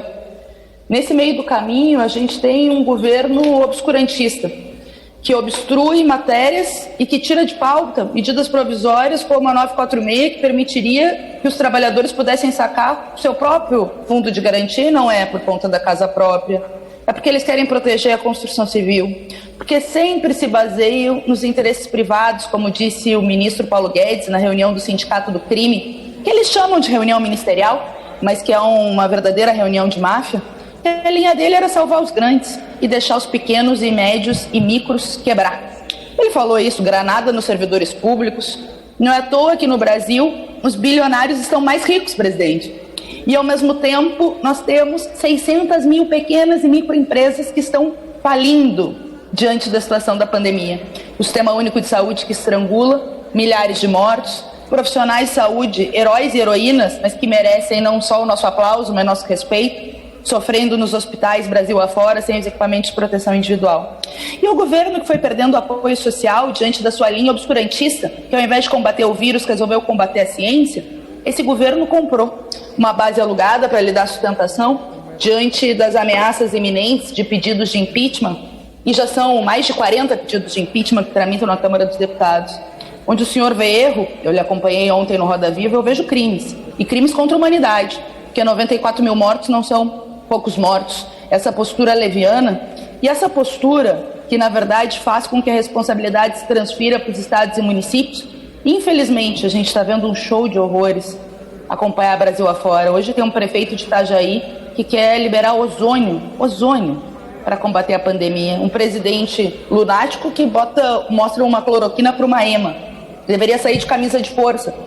Com todo o respeito que eu tenho à reforma psiquiátrica e à luta né, dos movimentos pela reforma psiquiátrica, mas é uma coisa, enfim, é trágico, porque além de ser um lunático, é um quadrilheiro, é um bandido, né, que governa com bandidos do gabinete do ódio, e infelizmente um setor da elite que construiu um Bolsonaro sem bolsonarismo. E é lamentável essa postura, porque esse governo, ao ganhar musculatura, vai ir de novo contra as liberdades democráticas, vai seguir fazendo fake news, vai atacar seus adversários políticos, aliás, já está atacando, tentando transformar os órgãos de segurança em órgãos de uma verdadeira polícia política, perseguindo os servidores públicos, perseguindo os policiais antifascismo, perseguindo aqueles que se insurgem contra um governo autoritário. E eu acho que é absolutamente grave que a gente esteja, nessa sessão, vendo o governo tirar uma das poucas medidas provisórias que tinha algum benefício ao trabalhador e fazendo o que tem feito ao longo das últimas semanas, de vetar todas as iniciativas acordadas pelo parlamento e construídas, enfim, a partir de uma pressão social, como foi os PLs dos profissionais de saúde, que eu já falei, o PL que via prioridade para as mulheres, chefes de família, que não tinha impacto financeiro algum, que é um governo que faz um veto político, faz um veto cruel ao dizer que as familiares dos profissionais da saúde não merecem indenização, faz um veto machista ao dizer que as mulheres que são chefes de família muitas vezes possam ser ludibriadas pelos maridos e ex-maridos. E eu quero lamentar profundamente o silêncio, porque eu acho que a história vai julgar todos que no determinado momento se manifestaram ou não se manifestaram ou não se insurgiram contra esse autoritarismo. Por isso nós botamos a obstrução. Porque não é possível seguir num grau de normalidade num governo que não é normal e ao mesmo tempo num país que caminha para o abismo. Nós apostamos na auto-organização e da mobilização do povo, que está mediada e dificultada em função da pandemia e da luta, né, concreta do povo pela sobrevivência numa situação tão difícil como essa. Mas é uma pena que crimes sejam chamados de erros e que essa Câmara silencie diante da falta de palavra, de compromisso de um governo pusilânime, mentiroso e quadrilheiro. Senhor presidente, o deputado Molon podia me dar 1 minuto antes da sua fala? Deputado Schiavinato. Pois não, presidente, se Vossa Excelência não se incomodar, o deputado Schiavinato fala 1 minuto e em seguida eu gostaria de falar como líder, presidente. Obrigado, Molon. Tá bom, obrigado, combinado. presidente. Obrigado. Queria prestar uma homenagem hoje em nome de todos os paranaenses. Nós perdemos no final do mês de julho um grande cidadão paranaense, um cidadão íntegro, uma pessoa que nasceu em União de Vitória, partiu com 81 anos de idade, chegou aqui no município de Toledo em dezembro de 1980, chegou aqui como gerente do Banco do Brasil. Estou falando de Luiz Alberto de Araújo.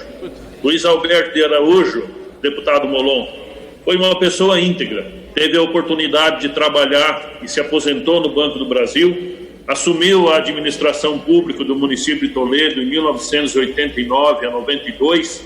Nesse período, no período do Banco do Brasil, implantou o crédito rural, auxílios ao processo industrial aqui no município de Toledo. E como prefeito do nosso município, grandes iniciativas, implantação do Plano do Povo, equilíbrio nas contas públicas, uma pessoa muito centrada, implantou aqui para nós um mini hospital, e foi uma pessoa fantástica na economia local aqui do nosso município, pelo desenvolvimento, pelas ações que pôde ser implantada aqui no município de Toledo.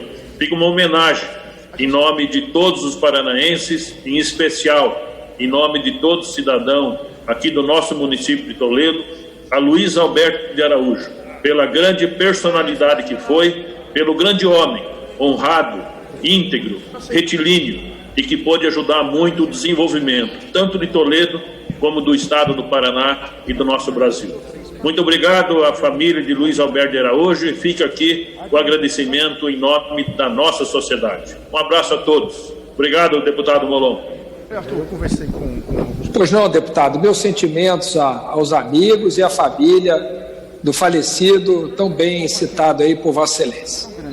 Senhor presidente, senhoras e senhores líderes, eu quero retomar o ponto iniciado pela deputada Fernanda Belchione, líder do PSOL.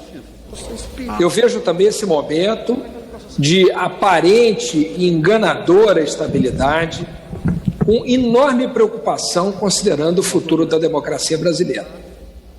Essa suposta calmaria do comportamento do presidente da República, ela esconde o que por baixo da mesa, o que por baixo dos panos o presidente continua tentando fazer: implantar o seu projeto autoritário no Brasil.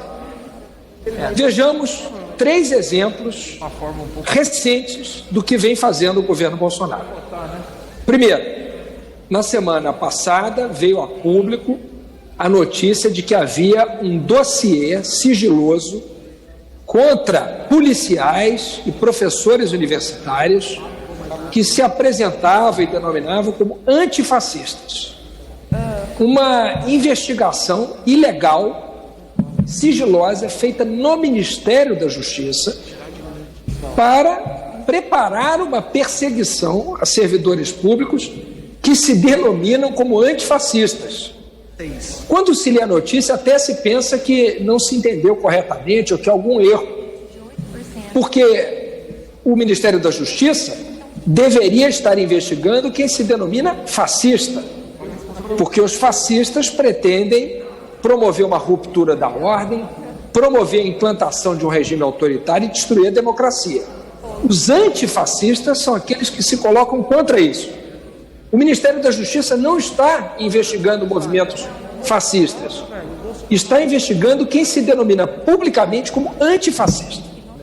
Ainda na semana passada, nós do PSB representamos ao Ministério Público pedindo a abertura de investigação contra esse ato ilegal que se dá no Ministério da Justiça e também apresentamos um requerimento de convocação do ministro da Justiça para que ele venha à Câmara tentar se explicar sobre esse absurdo.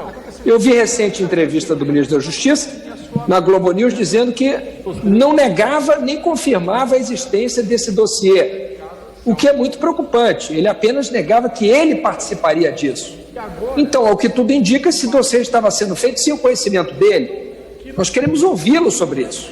Ontem ele deixou de comparecer ao Senado.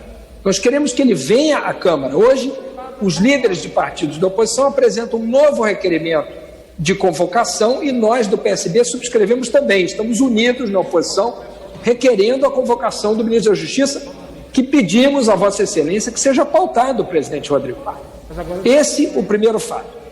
Na sequência, tomamos conhecimento de uma portaria ou algum instrumento normativo, não tenho certeza se foi uma portaria, da Controladoria Geral da União, alertando os servidores públicos sobre manifestações de opiniões suas em redes sociais. Uma espécie de vigilantismo, de caça às bruxas, de quem vem a se contrapor ao governo. Representamos também, nós do PSB, ao Ministério Público, e também apresentamos um requerimento de convocação do ministro da CGU, para que ele também venha se explicar sobre isso. Nós não vamos admitir que se instale um tribunal de ideias querendo que as pessoas sejam perseguidas por serem opositoras do governo. Percebam a gravidade do que se tenta implantar no Brasil. Uma perseguição organizada pelo Estado a quem pensa diferente. Não bastassem esses 2 exemplos, que são gravíssimos do ponto de vista do Estado democrático de direito, da garantia das liberdades e do futuro da democracia. Some-se a isso um decreto ontem do presidente da República alterando a estrutura da ABIN, da Agência Brasileira de Inteligência, permitindo, por exemplo, que a ABIN treine para a espionagem quem não é do seu quadro. Bolsonaro está tentando transformar o seu projeto de ter um sistema de informações pessoal, e eu diria paralelo, com o uso da ABIN. É seríssimo isso. Atividade de inteligência é atividade de Estado, não é atividade de governo. Não é para o presidente da República investigar quem faz oposição a ele, ou quem ouse discordar dele. Atividade de inteligência é atividade controlada por uma comissão mista do Congresso Nacional, que, como hoje, numa reunião, a líder perpétua lembrou, não está instalada por conta da pandemia, está sem funcionamento. Então, é muito sério o que se tenta fazer. Nós do PSB também já apresentamos requerimento de convocação do general Heleno para que ele venha se explicar no Congresso sobre essa tentativa ilegal de mudança da estrutura da BIM por decreto, e estamos tomando outras medidas com a Rede Sustentabilidade em relação a isso. Acabamos de ajuizar uma arguição por descumprimento de preceito fundamental no Supremo. Então, são 3 exemplos, 3, de que essa aparente tranquilidade do presidente da República, no fundo, esconde uma tentativa subrepetícia, camuflada, disfarçada, oculta, de alguma maneira, minar, sabotar os fundamentos da democracia brasileira, através do Ministério da Justiça, da CGU e da AB. Portanto, senhor presidente, nós do PSB não nos enganamos. Não está tudo bem. As coisas não vão bem no Brasil. O presidente da República pode estar aparentemente mais calmo, pelo medo da prisão de algum filho seu ou de algum amigo seu. Mas o seu projeto autoritário continua em curso e avança. E eu espero que nós do Congresso reajamos à altura, porque se não o fizermos, a história nos cobrará. Nós do PSB, e tenho certeza que posso falar isso em nome de todos os colegas de oposição, reagiremos à altura. Estamos tomando todas as medidas necessárias para frear o avanço autoritário e defender a democracia no Brasil. Muito obrigado, presidente. Perpétuo, quer falar logo? Agora em Brasília, 4h34, deputada Perpétua de Almeida, do PCdoB do Acre, falando pela liderança do partido na tribuna. Senhor presidente, colegas parlamentares, esta casa votou aqui um orçamento de guerra. Tão logo se iniciou esse dramático momento do país, que é a pandemia. E quando votamos um orçamento de guerra, nós dizíamos que, de fato, estamos numa guerra contra um vírus que poderia, lá atrás já se dizia, matar milhões de pessoas. O Brasil deve dobrar esse final de semana, infelizmente, com 100 mil mortes. E talvez seja o único país do mundo que está com 80 dias sem um ministro efetivo de saúde. Aí eu pergunto, que preocupação tem o presidente Bolsonaro com as mortes desses quase 100 mil brasileiros?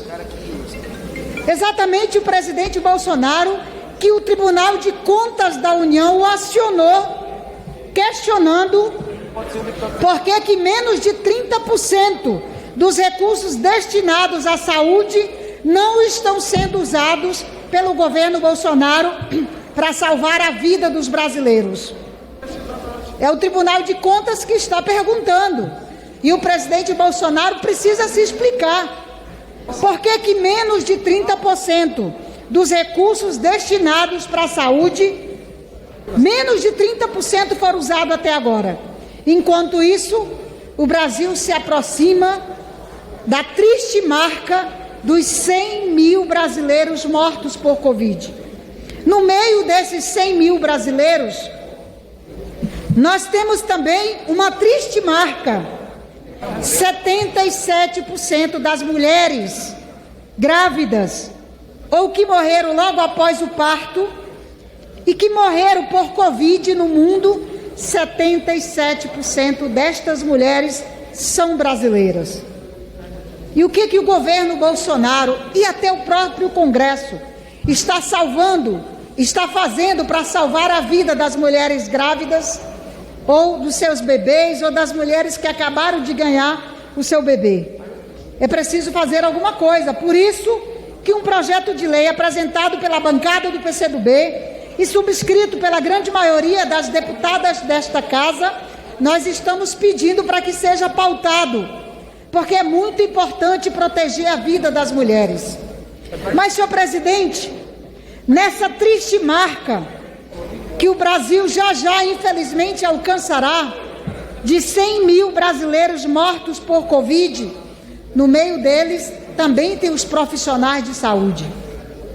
Por unanimidade, esta casa votou um projeto de lei que reconhece que à frente desta guerra contra um vírus que tem matado milhões no mundo estão os profissionais de saúde. E por unanimidade também esta casa, tanto a Câmara como o Senado, aprovamos o projeto de lei que garante uma espécie de indenização, embora o trabalho prestado hoje pelos profissionais de saúde no Brasil é impagável, uma espécie de indenização à família daqueles que possam ter perdido profissionais de saúde ou aqueles que ficaram inválidos por conta da pandemia. Mas o que faz o presidente Bolsonaro? Vetou completamente o projeto de lei que seria um reconhecimento do Brasil, um agradecimento do Brasil ao trabalho dos profissionais de saúde. Talvez tenha sido mesmo ingenuidade da nossa parte acreditar que um presidente que defende torturadores, que defende a morte, seria capaz de ser grato aos profissionais de saúde que estão dando a sua vida para salvar a vida de tantos outros brasileiros.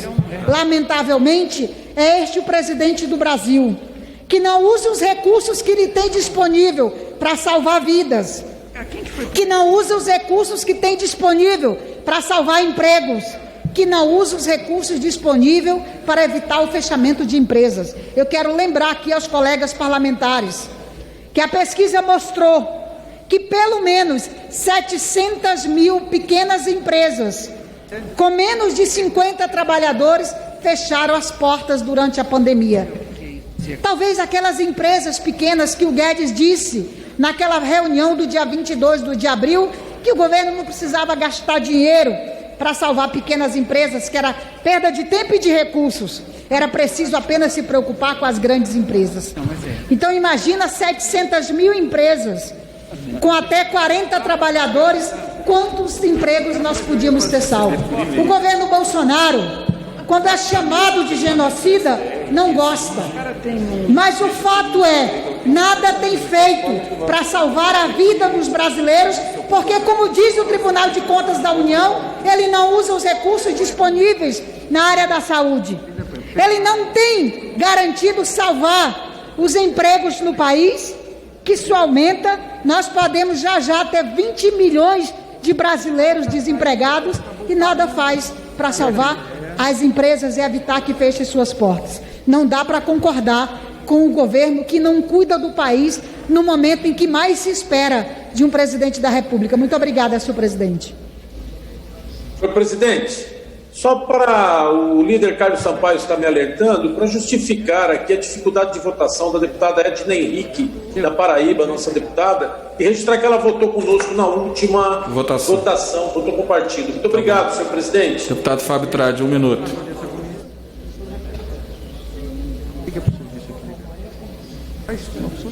Vai sair tudo, mas pode ir. O Líbano chora e o Brasil também.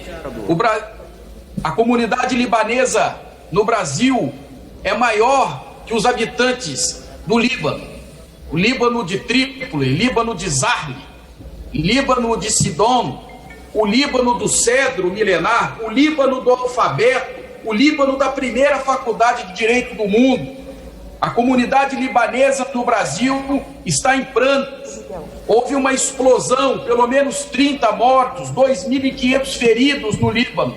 A minha solidariedade na qualidade descendente libanês, Asaf Trade, Margarida Maksud Trade de Zarle, a todos os libaneses, o meu amor, o meu afeto, o meu carinho, a minha solidariedade deste irmão brasileiro que tem no sangue, na realidade, a expressão mais viva da educação do cedro milenar libanês. Obrigado, senhor presidente. Senhor presidente, pela liderança dos republicanos. Pela liderança dos republicanos. Senhor presidente, me permite um minuto? Aqui é só um minutinho, deputado. Deputado, pode falar, republicanos. Senhor presidente, estreio aqui na tribuna dessa casa, venho lá do meu Ceará, muita gente já viu falar, sempre fala aqui na minha cidade, mas é porque a trajetória, senhor presidente, senhores deputados, senhoras deputadas, para um vereador chegar até aqui, esta casa, é luta. Eu sempre dizia, quando eu era presidente da União dos Vereadores do Ceará, que vereador era tão sofredor que até o nome terminava com dor.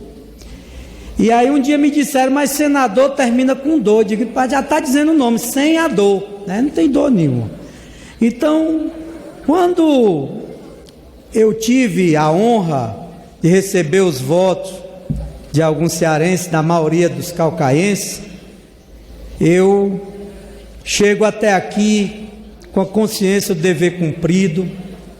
Hoje, minha mãe, Dona Célia, Dona Flor, é vereadora lá de Caucaia. A cadeira que ela está sentada há 42 anos que é da nossa família. Era meu pai, grande Deusinho, o pai que está me vendo agora, com muito orgulho. Depois eu durante 12 anos e agora minha mãe. Mas dizer, senhor presidente, que a minha cidade é uma cidade que tem 400 mil habitantes. É uma cidade que tem 3 tipos de clima: serra, praia e sertão. Tem 33 quilômetros de praia, 1.293 quilômetros quadrados, tem 400 mil habitantes. Tem o maior distrito desse país, o distrito da Jurema. E dizer, senhor presidente, aproveitando o tempo do líder, agradecendo aqui ao Silvinho, meu líder, ao Jonathan, também meu líder, dizer do acolhimento que tive no Republicanos, mas não deixar de esquecer a grande articulação política para estar aqui, do deputado estadual, que foi federal aqui dessa casa, Vitor Valim, que junto com o capitão Wagner possibilitaram a vinda deste humilde cearense a esta casa. O senhor não dimensiona, presidente, mas a emoção é quando eu estava no ano 2000, há 20 anos atrás, assumi na Câmara Municipal de Caucaia. Uma emoção indescritível, eu tinha 23 anos. E ao mesmo tempo, senhor presidente, eu quero aqui falar da situação que passa a minha cidade, com a falta de segurança, e aqui chamo a atenção do governador Camilo. Governador, olhe por Caucaia, olhe pela nossa cidade, está sofrendo falta de segurança, que é comum, logicamente. Muitos podem dizer, mas a segurança está ruim em todo canto. Sim, mas eu defendo a minha terra, defendo de onde eu vim, e eu queria pedir aqui ao governador, da tribuna da Câmara, que olhe com mais carinho a segurança do meu município. Mas dizer também, senhor presidente, que a educação em Caucaia está passando também por uma fase muito difícil. Eu sou professor de profissão, e quando vejo as crianças da minha cidade com o transporte escolar de péssima qualidade, quando vejo as crianças da minha cidade que nessa época de pandemia só receberam uma cesta básica, enquanto outros vizinhos já receberam bem 4 ou 5.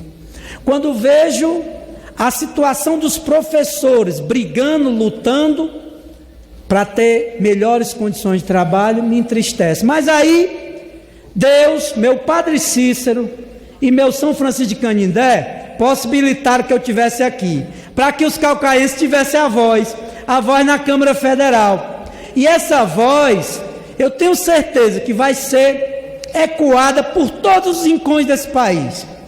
E dizer mais, senhor presidente, votei a favor do Fundeb, votei na integralidade do relatório da deputada Dorinha, a favor dos professores, dos alunos, da educação desse país. Sou a favor da retirada da PL 3776, que eu acho que é uma injustiça com os professores. Mas enquanto nós estamos aqui, lutando e trabalhando pela educação, defendendo a educação, vejo com muita preocupação o município de Caucaia enrolado numa situação de livros didáticos comprados cada um a R$ 125, quando não se tinha necessidade. Compraram 7 mil a mais do que o número de alunos que seriam atendidos, e até hoje esses livros não chegaram nas escolas.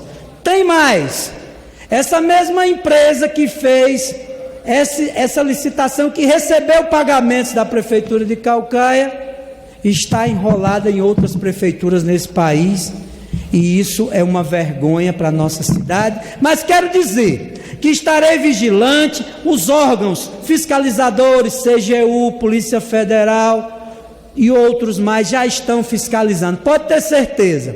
E aqui agradecendo a Deus por esse momento, agradecendo ao meu dileto presidente. Presidente Rodrigo, eu tinha o maior sonho de lhe conhecer, e hoje o senhor é meu presidente. Eu um dia, quando fui almoçar na sua casa, eu era um ilustre jovem, né? Jovem senhor, né? E falávamos sobre o sonho de construir uma política de centro. E eu estou aqui para construir junto com o senhor essa política de centro. E naquele momento diziam assim: Rodrigo, Deusinho vai assumir. Você disse: seja bem-vindo. E eu estou muito feliz, presidente, de lhe conhecer, de estar aqui junto com o senhor nessa luta por um Brasil melhor, por um Brasil mais justo. Vamos em frente. Quero aqui atenção lá do meu rincão, lá do meu sítio Urnovo, de onde vim, do meu sertão, da minha calcaia. Todos vocês, minha mãe, meu pai, minha família, meus eleitores, meus irmãos. Estou aqui na Câmara Federal. Vou fazer o que eu puder, para atender vocês e lutar por vocês. Um grande abraço, que deixo para vocês a minha esperança, a minha vontade de trabalhar. Então, aproveitando, pedir a proteção do meu Padre Cícero, de minha Nossa Senhora dos Prazeres, de minha Santa Terezinha, de meu São Francisco do Canindé. Deixando um abraço para quem for de abraço, um beijo para quem for de beijo e um aperto de mão para quem for de aperto de mão. Um abraço. Senhor presidente. Deputado, muito obrigado pelas palavras. Deputado N. Só para justificar, a deputada Regiane Dias e o deputado Alencar Santana tiveram dificuldades na última votação. Deputado, registre-se, por favor. Eu vou pedir o seguinte: todos os parlamentares precisam da presença sempre, e quando tiver alguma votação que o deputado perca, cada liderança encaminha ao secretário Leonardo, que a gente deixa registrado e organiza aqui as justificativas. Eu acho que fica melhor. Muito obrigado, senhor presidente. Bom, muito melhor. Facilita para todo mundo. Passa essa discussão. Deputada Maria do Rosário, 3 minutos. Vou botar só alguns para discutir, para dar tempo que todos tenham lido o relatório do deputado Lafayette, a gente possa votar essa matéria e amanhã continuamos com as outras pautas que estão na ordem do dia. E, senhor presidente, a matéria apresentada pelo colega Arthur Lira é uma matéria que traz de forma mais concisa e direta a responsabilização sobre denunciação caluniosa. Eu considero que a matéria é interessante, ela apenas torna mais concisa, ela não modifica os tipos, ela torna mais precisa o enfrentamento da denunciação caluniosa, que é um aspecto importante do nosso Código Penal. É claro que, como matéria penal, há que se ter sempre a atenção, mas quanto mais objetiva for a matéria penal, a lei penal, melhor é para uma de justiça. Mas eu aproveito estes minutos justamente para dizer que, em matéria penal, há ações necessárias sobre o que faz hoje o governo federal. O que o ministro da Justiça do Brasil, alguém que a gente tem até dificuldade de lembrar o nome, está fazendo de forma persecutória a policiais, civis e militares, a intelectuais, professores, acadêmicos, na lista que ele produziu para a perseguição de pessoas no Brasil consideradas sob o título de antifascistas, o que está sendo feito pelo governo brasileiro é um verdadeiro absurdo. Tem um paralelo. De um lado e de outro, há uma atuação persecutória do Estado contra o chamado inimigo interno. A lógica de sempre do Estado brasileiro, contra o cidadão, contra a pessoa crítica. E é exatamente esta verve, esta posição que mais pressiona e deslegitima a democracia brasileira. Por outro lado, também observamos na Lava Jato esse tipo de ação. O que pretende o procurador Dallagnol e toda aquela equipe da Lava Jato em Curitiba ao transformar-se num Ministério Público em separado da Procuradoria-Geral da República? Como é possível ao ministro Fachin, a essa altura, dizer que de fato não há contas a prestar quando há indícios claros, objetivos, de uma atuação persecutória por integrantes do Ministério Público de pessoas e a quebra da institucionalidade da lei para essa perseguição, não raras vezes utilizada de forma midiática? É lamentarmos ver É lamentável ver que, de um lado, a Polícia Federal está aparelhada pelo governo, de outro lado, há uma banda, uma parte do Ministério Público, que também utiliza da sua força contra o cidadão e a cidadã, sem a oportunidade de defesa igualitária entre todos que são investigados ou, às vezes, perseguidos, que é a prática do procurador Dallagnol e de sua equipe na Lava Jato, que é o Ministério Público paralelo à Procuradoria da República do Brasil, e há também o Ministério da Justiça com ação persecutória. Que Brasil é esse do ano de 2020? Que Brasil é esse no qual nós não temos mais oportunidades, direitos e garantias individuais que a Constituição brasileira prevê? Senhor presidente, nós, como parlamento, devemos nos posicionar contra toda atitude persecutória. O que deve prevalecer é o Estado democrático de direito, seja o Judiciário, o Ministério Público ou o Poder Executivo. Só resta o parlamento para defender a democracia, a Constituição, as garantias e os direitos individuais. E é isso que nós devemos fazer. Obrigado. Isso era uma coisa de... Posso passear a mão? Deputado Vicentinho. Projeto, eu quero lembrar que no último dia 2 de julho eu participei de uma plenária estadual de São Paulo com os profissionais da educação representados pela AFUSE. Aproveito a oportunidade para mandar um abraço para o meu querido João Marcos, que é o presidente da entidade, meu grande companheiro. E também para todos os membros das regionais, das macros de todos os lugares do estado de São Paulo. E essa saudação vai também para todos os profissionais da educação do Brasil, porque agora, depois da manhã, próximo dia 6, nós vamos comemorar o Dia do Profissional da Educação. Se trata da Lei 13.054, da autoria desse deputado, e, portanto, saúdo esses profissionais como merendeiras, agentes de serviço escolar, agentes de organização escolar, auxiliar de serviço, secretário de escola e, em alguns lugares, inspetor de alunos. Essa categoria vem sofrendo muitas consequências da terceirização, dos desmandos, do desrespeito, e que eu espero que, com a aprovação do Fundeb, vitória da educação do Brasil, também tenhamos verbas para ajudar a esses profissionais que dão todo o apoio ao professorado e aos alunos de todo o Brasil.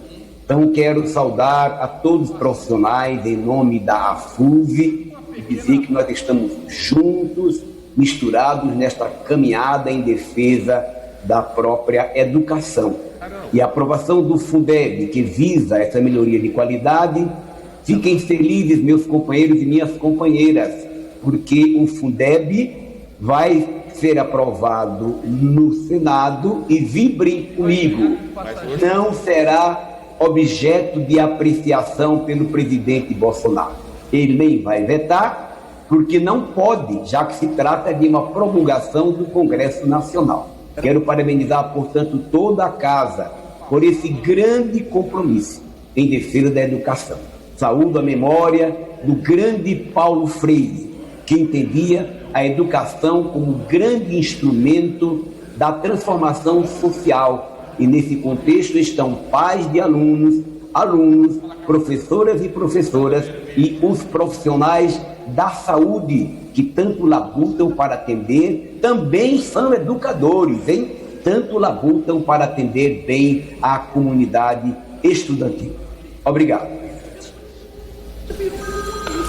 Deputado Arlindo Quinalha, presidente Arlindo, com a palavra. O país não tem que ter interesse. Boa tarde, senhor presidente, senhoras e senhores parlamentares. Bem, eu queria cumprimentar o deputado Arthur Lira, bem como ao senhor relator. Confesso que, no início, quando comecei a ler a respeito do projeto de lei 2810, eu tive sérias dúvidas, porque nós vivemos um ambiente no Brasil hoje onde a irresponsabilidade campeia, onde a fake news campeia, onde a mentira campeia, onde as acusações são falsas, com a maior irresponsabilidade se fala de quase qualquer um, desde que seja conveniente, principalmente do ponto de vista político. A minha formação não é na área jurídica, e quando comecei a conversar com pessoas que sabem mais do assunto do ponto de vista técnico, aí eu comecei a perceber que, de fato, a ação do Estado na legalidade da forma mais pesada é através do Código Penal. E há várias outras possibilidades que nem sempre são utilizadas. E com essa característica do punitivismo, imaginando que, de fato, bandido bom é bandido morto, eu avaliei que foi uma boa iniciativa do deputado Lira. E, ao reduzir as possibilidades de alguém ser julgado por ter feito denunciação caluniosa, trouxe para, basicamente, duas possibilidades. Ou quando o acusado indevidamente, injustamente, for, digamos, vítima também de um processo administrativo disciplinar, ou quando ele sofrer uma investigação judicial. Como disse anteriormente, isso desincha o Código Penal e dá conta daquilo que se pretende. Portanto, me manifesto favorável ao parecer do relator. Mas quero aproveitar o restante do tempo, presidente, para me solidarizar com o povo libanês.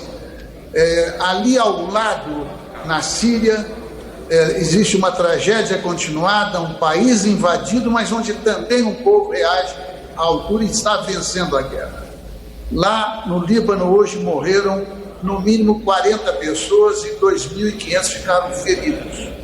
Nos solidarizamos e aproveitamos para dizer que nós não podemos naturalizar a carnificina patrocinada pelo governo federal pelas mortes da Covid.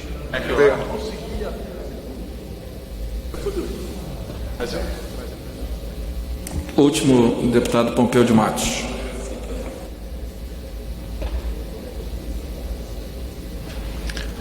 Cinco horas em ponto, deputado Pompeu de Matos, do PDT do Rio Grande do Sul.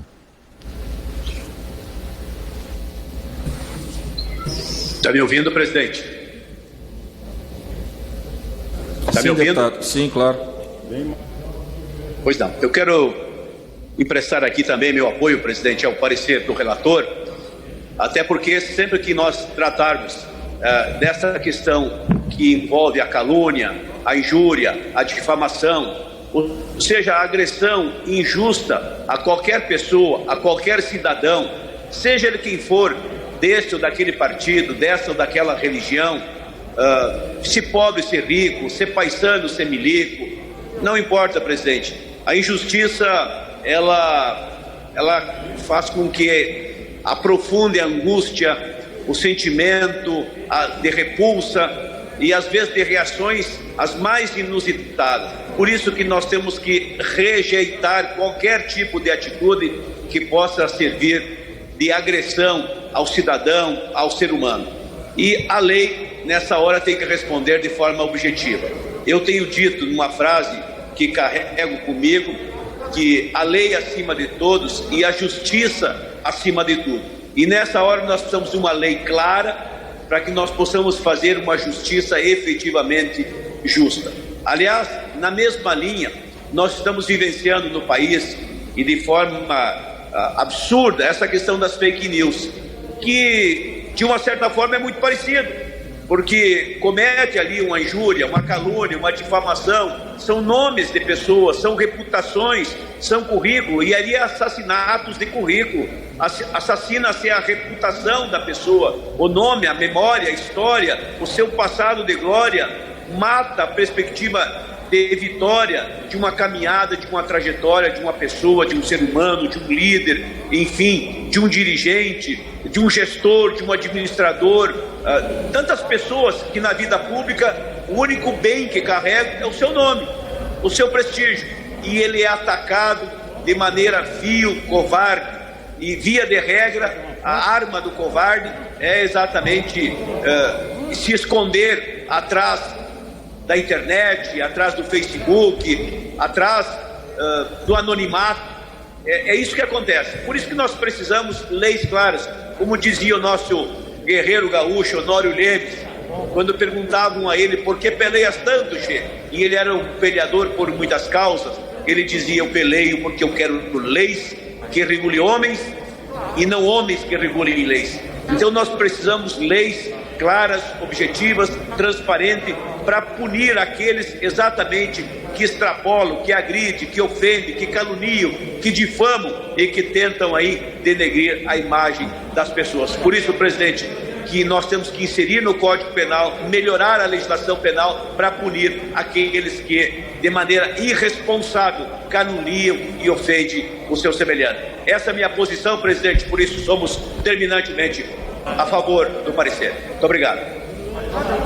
Deputado Alceu, só um minutinho, está encerrada a discussão. Deputado Alceu Moreira, pela liderança do MDB. Senhor presidente, senhores parlamentares. Presidente, quando possível, me inscreva pela liderança da minoria, presidente, por favor. Obrigado. Senhores parlamentares, é de todo lamentável o que aconteceu no Líbano hoje. As notícias que se tem é que tem mais de 30 pessoas mortas, muitos feridos, uma destruição enorme, e a nossa Beirute, um lugar tão bonito, completamente destruído por um acidente que não se esperava. Portanto, queríamos neste momento manifestar a nossa mais profunda solidariedade, faço isso em nome da bancada de parlamentares do MDB, a todo o povo libanês. A comunidade enorme aqui no Brasil, então receba nossos sentimentos, nosso respeito e nossa solidariedade nesse momento de profunda dor. No dia de hoje, um município muito querido do Rio Grande do Sul faz 100 anos de emancipação política, município de Jaguari, um município que está às margens do rio do mesmo nome e que é um afluente do Ibiqui. Uma cidade encravada naquela centro-oeste do Rio Grande do Sul, com uma cultura muito bonita, produtoras de grandes vinhos, uma administração comandada pelo prefeito Beto, vice-prefeito Lucas, os nossos vereadores, faz um trabalho magnífico, e eu queria hoje manifestar aqui minha homenagem a Jaguari, a todo o seu povo. Nós que há pouco tempo conseguimos uma emenda para 22 mil mudas de videiras para poder melhorar a plantação de videiras naquele município. Queria também deixar no dia de hoje, manifestar minha alegria por aprovação desta casa, da MP 944, que definitivamente vai permitir que as pequenas e microempresas tenham acesso ao crédito. Parece mentira que durante todo esse tempo, principalmente em virtude do nosso próprio sistema bancário, quem mais precisava do dinheiro é quem mais tem dificuldade para ter direito ao acesso a ele. Uma dificuldade imensa, porque a relação, a cultura do banco para emprestar é a lei do menor risco. E as empresas pequenas, micro e pequenas empresas, elas oferecem risco de liquidez, principalmente num momento como esse, em que o banco pede, por exemplo, qual é o faturamento dos últimos 3 meses. Como é que ela vai ter faturamento se estava com a porta fechada? De que forma terá faturamento? Então, esta medida provisória vem em bom tempo, vai certamente permitir a reabertura de muitas portas, salvar muitos empregos, muitas oportunidades de renda, muita dignidade a muitas famílias, e merece de nós, então, a nossa homenagem. De modo geral, amanhã é o Dia Nacional da Saúde. E é certamente também um motivo para nós manifestarmos nosso mais profundo respeito e reconhecimento aos profissionais da saúde do Brasil. Nada nos dá mais orgulho do que ver num período de pandemia em que o risco é eminente, que todos nós estamos nos cuidando como podemos, lava as mãos, usa máscara, não corre risco, e aí nossos anjos saem de casa, vão para aqueles hospitais, enfrentam todo o risco para cuidar da vida de tantos. No dia de hoje nós queríamos prestar essa mais profunda homenagem a todos os profissionais de saúde, a todos aqueles que de uma forma ou de outra estão em todos os cantos deste Brasil para preservar a saúde e salvar vidas. Vocês merecem como nunca o nosso abraço, o nosso reconhecimento. Por último, queria conversar um pouco sobre a questão do Covid-19 e as consequências na própria economia. Quando sairmos deste processo, senhor presidente, vamos sair com um sistema de relação capital-trabalho bastante modificado de quando entramos. Quando sairmos, teremos muitas profissões, muitas funções que não existirão mais. Muitas portas que se fecharão não abrirão mais. Então, os nossos poderes públicos, principalmente as prefeituras, vão ter que agregar no seu afazer do dia a dia o empreendedorismo, principalmente o empreendedorismo cooperativo. As mãos não conseguem construir o que a cabeça não conhece. Treinar, reabilitar as pessoas, reincluir na sua capacidade de produzir renda, riqueza, vai ser certamente uma das questões mais importantes para as prefeituras municipais. Ela que antes não precisava fazer isso.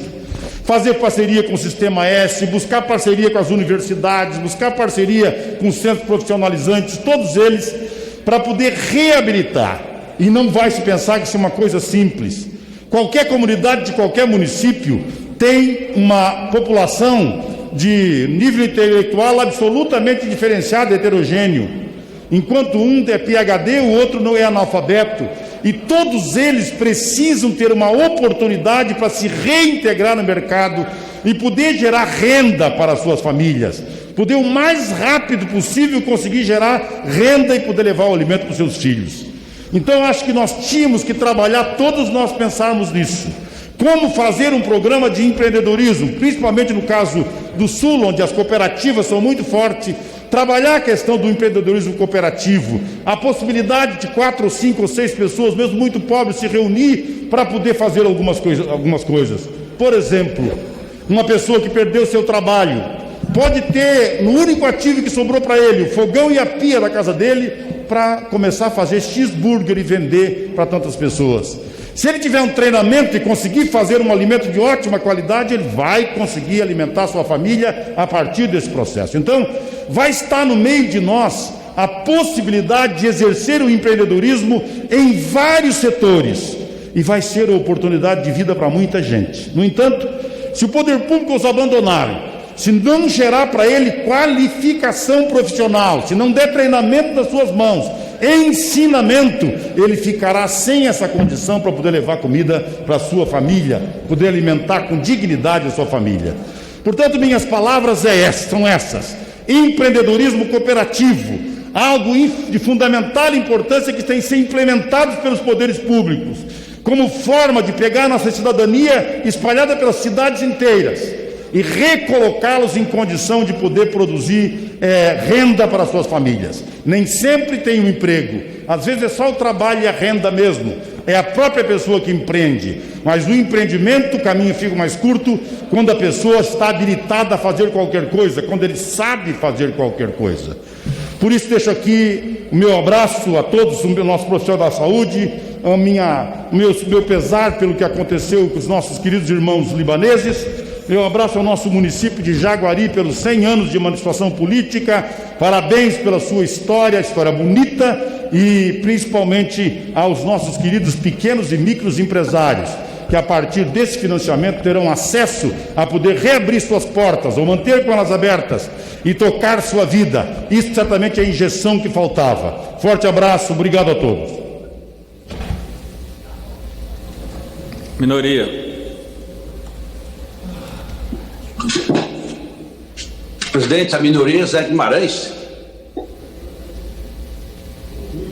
Até onde eu sei é o Zé Guimarães. Tá bom, presidente.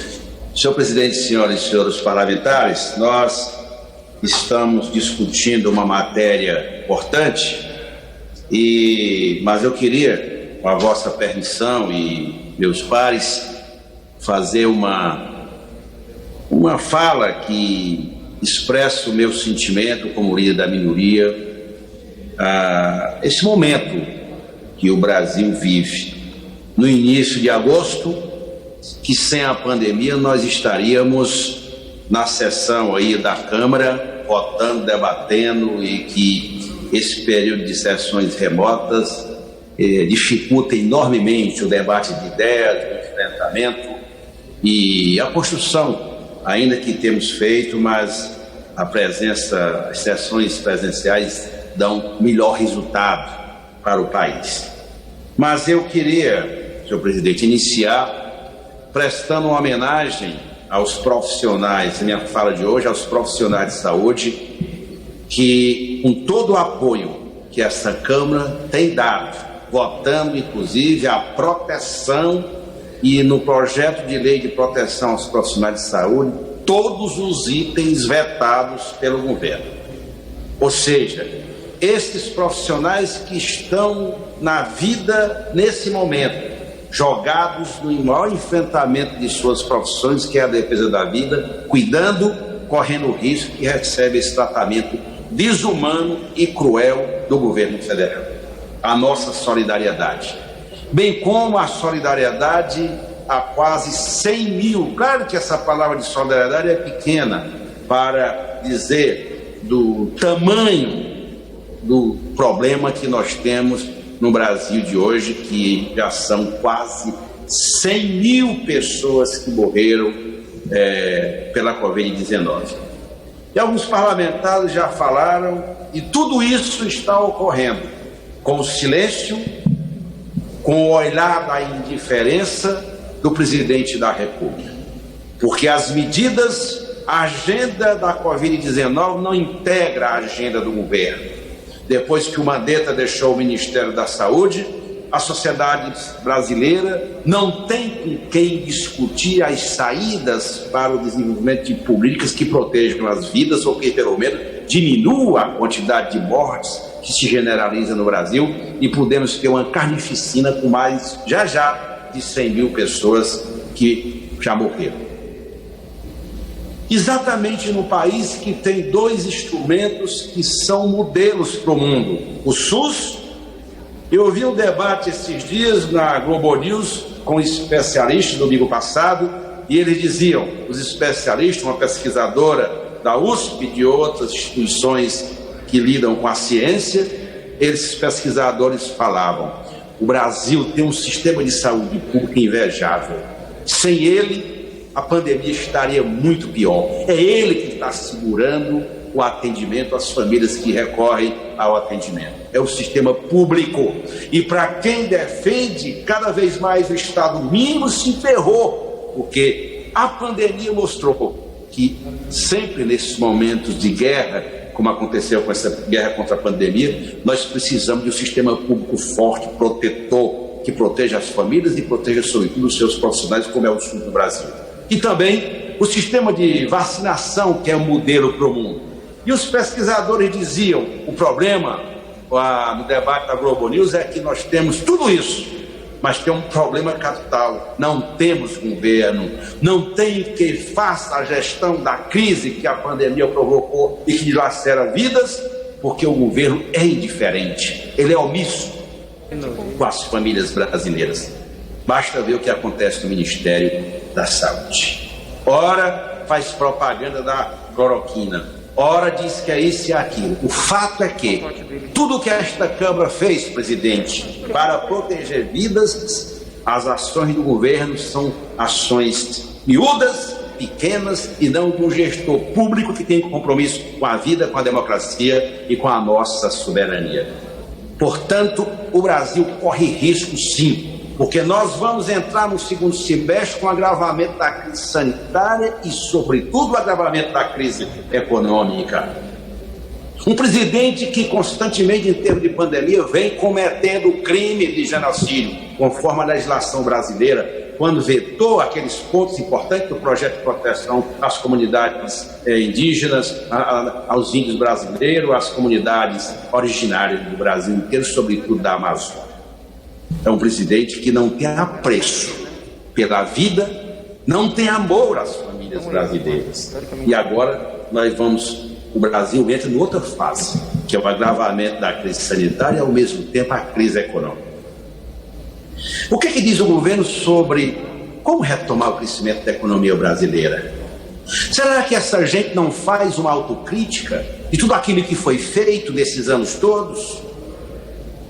Qual foi o modelo de Estado que foi produzido depois do afastamento da Dilma? Foi dito que o Brasil precisava se reencontrar, precisava equilíbrio, precisava conter o gasto público. O que eles fizeram? Entregaram o Brasil.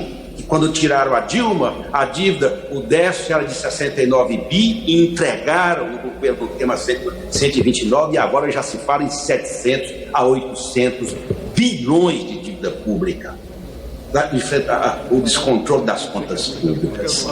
Ou seja, será que é só por conta da pandemia? Não. O modelo fracassou. A ideia do Estado pequeno que não dá conta das responsabilidades sociais que tem com os mais pobres. E agora, para completar, vem o governo dizer que vai fazer uma reforma tributária e encaminha um projeto de lei para essa Câmara, tratando de um ponto que é a unificação do PIS/COFINS. Ou seja, uma reforma tímida que não enfrenta o problema central, que é exatamente a alta concentração de renda no Brasil.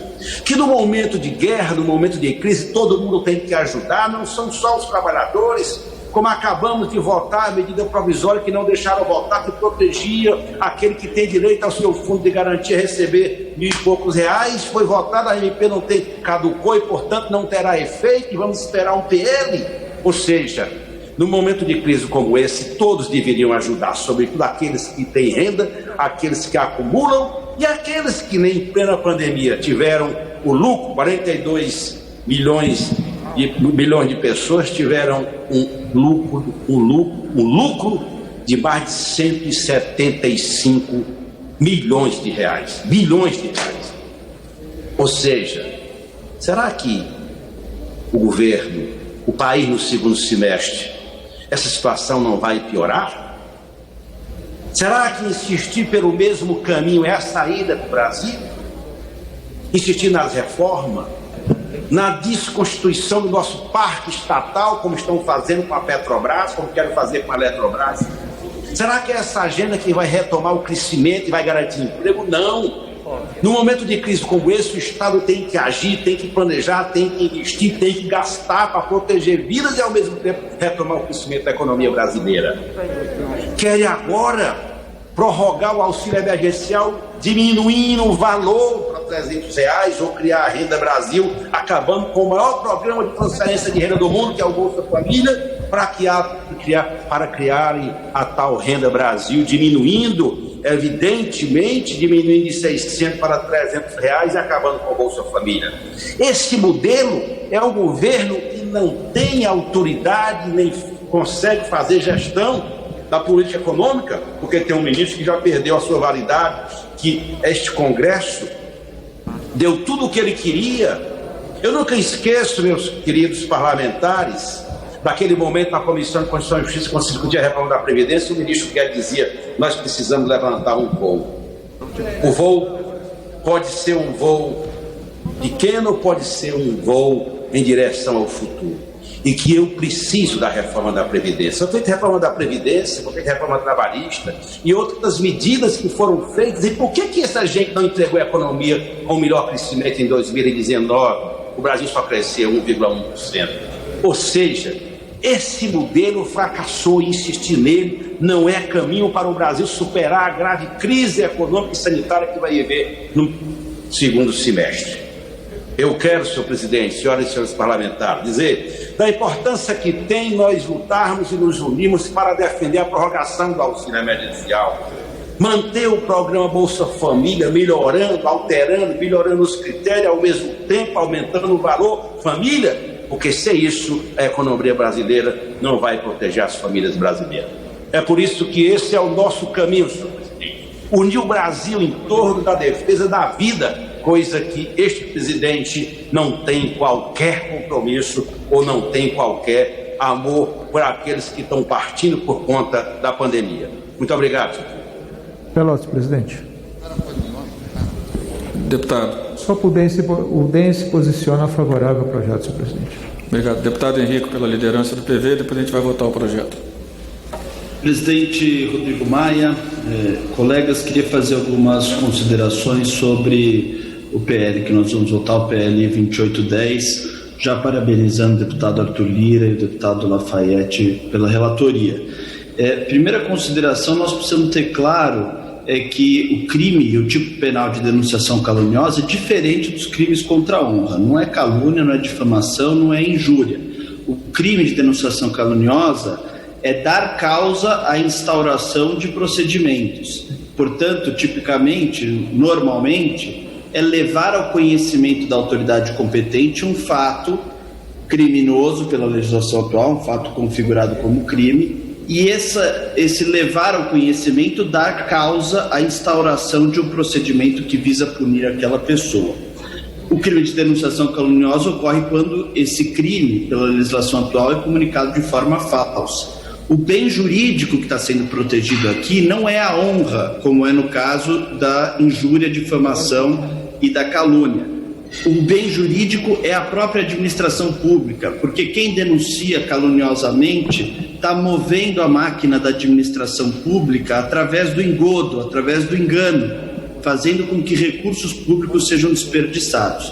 Dito isso, o PL 2810 visa ampliar o tipo penal da denunciação caluniosa. Nós estamos fazendo com que mais coisas sejam consideradas denunciação caluniosa. Hoje, só comete denunciação caluniosa quem levar ao conhecimento de autoridade um fato que configure crime. Pelo relatório do deputado Lafayette de Andrada, isso passa a ser também para fatos que configurem atos ímprobos ou infrações ético-disciplinares. Então, estamos ampliando as ações que vão ser, a partir de agora, consideradas denunciação caluniosa. Eu acho que essa mudança legislativa é positiva porque traz mais precaução às denúncias levadas e protege não só a administração pública, que é o objetivo central, mas também a honra das pessoas de maneira indireta. Lembrando sempre que o ponto central do tipo penal de denunciação caluniosa é a consciência da mentira que está se dizendo. Por isso não vai impactar de forma alguma no combate à corrupção, porque só vai ser enquadrado em denunciação caluniosa, de fato, quem tinha consciência da mentira que estava contando para a administração pública, para as autoridades competentes. O dolo é elemento constitutivo do crime. Eu imaginei que poderia haver algum tipo de intersecção com o artigo 30 da Lei de Abuso de Autoridade, mas eu acho que essa intersecção ela pode ser resolvida pelo princípio da especificidade, aplicando-se a Lei de Abuso de Autoridade efetivamente às autoridades e o Código Penal para aqueles cidadãos que dolosamente levam mentiras à administração, à autoridade e instauram esses procedimentos. Portanto, eu acredito, senhor presidente, que o projeto ele é benéfico para evitar que a administração pública seja utilizada para perseguir pessoas de forma mentirosa e não traz nenhum problema ao combate à corrupção. Encerrada a discussão. Votação artigo por artigo. Requeremos, termos do artigo 117, 13 do Regimento da Casa, que a votação do PL 2810 ocorre artigo por artigo. Deputada Fernanda. Quem propôs, presidente? Olha, presidente, eu quero primeiro arrumar minha câmera, né? Mas quero dizer que nós estamos muito preocupados com a situação política do país e com a irresponsabilidade do governo Bolsonaro. Quando nós apresentamos o kit obstrução, não era nenhuma obstrução à matéria, embora nós achamos que o projeto 2810 não tem nenhum sentido de urgência, porque estamos no meio do combate a uma pandemia. E a prioridade da Câmara, na nossa opinião, tem que ser projetos que, de fato, auxiliem a vida das pessoas nesse momento tão difícil. E eu acho que em muitos momentos, muitos projetos nesse sentido foram votados pela Câmara dos Deputados, presidente Rodrigo Maia, e muitos com a nossa construção ativa. Entretanto, o governo tem vetado boa parte das matérias que dizem respeito aos interesses do nosso povo. Ouvi atentamente o deputado que falou pela liderança do MDB falar da solidariedade aos profissionais de saúde, o que é muito necessário, porque são milhares de pessoas ao longo do Brasil, a maioria mulheres, que trabalham com insuficiência dos equipamentos de proteção individual e vivendo a agonia de batalhar para salvar a vida das pessoas. Mas mais do que a solidariedade, eles precisam de direitos. E essa Câmara votou por unanimidade um projeto de minha autoria, do deputado Reginaldo, com o apensado de um projeto assinado por 22 mulheres de mais de 10 partidos. O governo vetou. Vetou integralmente. Vetou integralmente com mentiras, porque não é uma despesa contínua, uma indenização e não uma pensão, porque nós fizemos todas as adequações para que o projeto pudesse ser aprovado por unanimidade, com um espírito de construção coletiva, como tem pautado a nossa bancada, com muita responsabilidade na Câmara dos Deputados. O governo vetou o 1142, que é o PL de proteção à saúde indígena, presidente Rodrigo Maia. Ele vetou, inclusive, água potável aos indígenas brasileiros. Água potável, repito, aos indígenas brasileiros. Ele vetou o artigo do marco do saneamento, para nós é terrível, mas tinha um artigo que garantia 1 ano e meio para os acordos com as empresas estatais, e descumprindo o que foi discutido no Senado e na Câmara, o governo vetou. E até hoje o presidente Davi Alcolumbre não marcou a sessão do Congresso para que a gente possa enfrentar esses vetos, e eu espero derrotá-los, porque também não adianta ir à votação e a Câmara mudar de posição. Nós queremos muito que os deputados e deputadas mantenham a sua posição em função da necessidade de atender muitos setores da população. Então, eu fiz esse preâmbulo porque nós apresentamos a obstrução não por uma questão em relação à Câmara dos Deputados, embora projetos importantes não estejam na pauta. Alô. Chimarrão. Oi? É bom. Projetos importantes não estejam na pauta, como o requerimento de urgência do 1665, PL, que trata da urgência da pandemia em relação aos entregadores de aplicativos, que estão, né, com jornadas aumentadas e, ao mesmo tempo, salários reduzidos na prática, e sem os equipamentos de proteção individual. Então, é um projeto do deputado Ivan Valente, subscrito por vários parlamentares, que trata disso, e outros tantos. Mas, tendo em vista, né, a orientação de todo mundo, nós vamos tirar, presidente, os 2 requerimentos de obstrução da bancada do PSOL. Gostaria que fosse encaminhado pela mesa, para que a gente possa ir à votação, né, registrando também a nossa solidariedade ao povo do Líbano diante desse horror, dessa tragédia, né, mais de 50 mortos confirmados, e infelizmente esse número pode ser muito maior. Acho que todos estamos chocados e de luto. É melhor votar o requerimento em votação. Aqueles que forem a favor permaneçam como se acham. Rejeitado. Passa-se a votação. Requer, nos termos do artigo 61, quarto e parágrafo.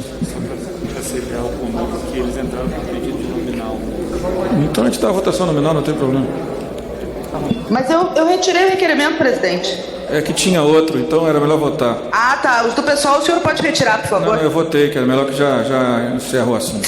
Sim, mas o outro, a gente botou o kit completo, a gente tem que ser nominal essa votação? Tá bom, então nominal. Essa votação vai ser nominal. Quando chegar a 257 eu vou encerrar. Quem não votar, não se preocupe com a questão do efeito administrativo. Quem contra o requerimento, não, né? Não.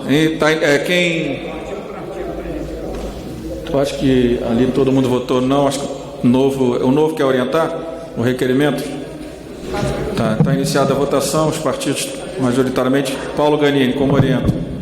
Quem vai orientar essa matéria é o deputado na orientação do pessoal? Deputado Desculpa, Gilson. líder Paulo, só para deixar a obstrução na orientação do pessoal. Pessoal, obstrução e o deputado Gilson para orientar. Republicanos também, presidente. Deputado Gilson, para orientar.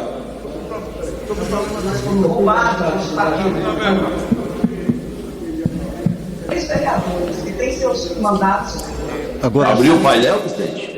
Nós estávamos querendo o partido para aventurar? São 5h31. Abriu o painel, presidente. Só. Deputado Gilson, está aí? Sim, estou. Então, presidente, para orientar. Um minuto. O deputado Henrique comentando sobre o tema. Na verdade, o ponto crucial que nos preocupa é de que esse projeto, com o substitutivo, que aliás chegou somente hoje, descumprindo novamente o acordo de apresentação anterior de 24 horas, ele inibe a denunciação. Ele inibe que a pessoa corra o risco de identificar que alguém está cometendo algum ilícito. Porque com essa ampliação que o deputado Henrique explicou muito bem, essa ampliação ela atinge inclusive aos atos que são alguma falsa infração ou um ato improbo. Então passa a ser uma denunciação caluniosa, não tão caluniosa assim, porque hoje se limita a fatos criminosos. Por isso a nossa preocupação muito grande é com relação a esse projeto Novo Orienta Sim. Novo Orienta Sim. Os outros partidos republicanos querem orientar?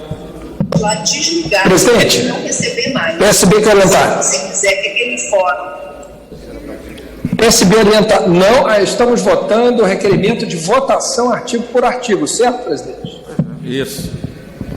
Então, o PSB vota não a este requerimento e aproveito para pedir a Vossa Excelência que considere a votação da deputada Lisiane Baia, que não conseguiu votar na última votação. Ela pede que justifique. Eu, como líder da bancada, peço a Vossa Excelência que considere a justificativa da deputada Lisiane Baia. Agradeço a Vossa Excelência, presidente. Presidente, PSL vota não. PSL vota não. Minoria vota não, presidente. Minoria vota não. PSDB orienta não, senhor presidente. Não. Presidente, os republicanos... Progressistas não, presidente. Oposição não, presidente. Para externar um sentimento do Estado do Amazonas. A Polícia Militar do Estado do Amazonas, a segurança pública está de luto. Na noite de ontem, em missão, 2 policiais, amigos meus, um, Sargento Wagner, foi meu instrutor na ROCAM, depois trabalhei com ele na viatura. Outro, Cabo C. Souza, fez o curso da ROCAM comigo, era o enfermeiro do turno, cuidava do turno. É um dia muito triste. Porém, ele estava em missão da Companhia de Operações Especiais, onde o símbolo é a caveira. A caveira significa, para os policiais, a vitória sobre a morte. E hoje ficou muito claro para mim isso, que a morte deles não foi em vão. Como está na Bíblia, em 2 Timóteo, combateram o bom combate, terminou a corrida e guardou a fé. Que a morte dos nossos policiais ecoem para todo o país, na valorização do policial, no investimento em segurança pública, em dar uma resposta de anos e anos de abandono. Que a morte dos nossos policiais não fiquem por aqui, que vai ecoar por toda a eternidade. Força e honra. Caveira. O PT orienta o voto não. Vamos abrir a votação, presidente. O MDB orienta não, senhor presidente, porque entendemos que a matéria... Podemos não. Podemos Nós não. entendemos que a matéria... PT não. Está iniciada a votação. Nós entendemos, senhor presidente, que a matéria deve ser votada na sua integralidade, porque não tem nenhum sentido ser votado artigo por artigo. Senhor presidente, eu queria também aproveitar a oportunidade para parabenizar o ministro Tarcísio Freitas, da Infraestrutura, que na última sexta-feira deu ordem de serviço para retomar o serviço de duplicação na área urbana da BR-010, lá na cidade de Imperatriz. Ele deu ordem de serviço junto com o general Santos Filho, que é o diretor do DENIT. Vai ser duplicada a BR-010 do trecho do Cacau até a entrada da cidade da Vinópolis. Vai dar mais segurança aos motoristas que por ali trafegam, assim como também vai dar um novo visual à entrada da cidade de Imperatriz. Vai ficar muito mais bonita, com toda a urbanização, além de pista de uma ciclovia. Muito obrigado, senhor presidente. Presidente, só para registrar no painel, republicanos encaminha não. Senhor presidente, o PSD também encaminha não, senhor presidente. Oi? Não. Presidente, o governo orienta não. Também encaminha não, presidente. PSC também encaminha não, presidente. Solidariedade não, presidente. Quando atingir o quórum, eu vou encerrar. O Podemos não, senhor presidente. Deputados, fiquem tranquilos que... Presidente, só um apelo, mais 5 minutos para encerrar, 3 minutos. Por que tudo isso? Um apelo da bancada, Vossa Excelência. Tá, mais 3 minutos, pronto. Às 17 horas e 40 minutos. Muito obrigado. Não, agora... São 5h37 em votação, o requerimento de votação artigo por artigo desse projeto de lei. Projeto de lei 2810 de 2020, de autoria do deputado Arthur Lira, do Progressistas de Alagoas. Presidente, PL não. PL não. Não colocaram o MDB não ainda. PMDB não. PDT não, presidente. PDT não. Esse projeto de lei 2810 de 2020 altera a definição de crime cometido por quem faz denúncias falsas contra pessoas sabidamente inocentes. Não conseguiu baixar, não? É o chamado crime de denunciação caluniosa. Meu pessoal no projeto e no requerimento é não por problemas técnicos aqui no meu telefone.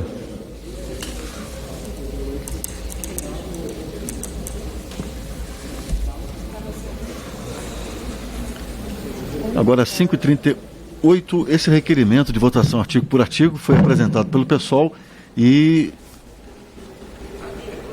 todos os partidos apresentaram o encaminhamento não, orientação não, além do PSOL, fora o PSOL e o Partido Novo também. É o que indica o painel aqui. Presidente, se o senhor achar do plenário. Oportuno já falar? Pode? Espera um pouquinho, deixa só a gente avançar um pouquinho. Senhor presidente, o cidadania encaminha não, por favor, senhor presidente, com orientação.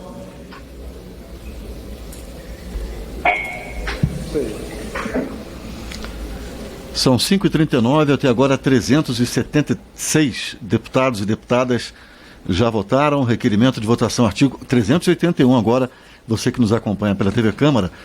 Esse é um requerimento de votação artigo por artigo do projeto de lei 2810 de 2020. Só um minuto aqui. Deputado Paulo Garim. O texto original do PL, nós seríamos favoráveis, porque ele de fato organizava o tema. A gente entende sim que quem quer prejudicar alguém e fazer uma denúncia falsa contra alguém deve ser inibido. O problema, como quase tudo que a gente vota aqui, a diferença entre o remédio e o veneno é a dose. E da mesma forma que foi na questão do abuso de autoridade, em que entendemos que combater o abuso de autoridade é sim importante, mas o texto que foi votado aqui, ele acabava inibindo o uso da autoridade no combate à corrupção. Aqui estamos fazendo a mesma coisa com quem quer denunciar alguém por ter cometido algum ato fraudulento ou até algum ato administrativo incorreto.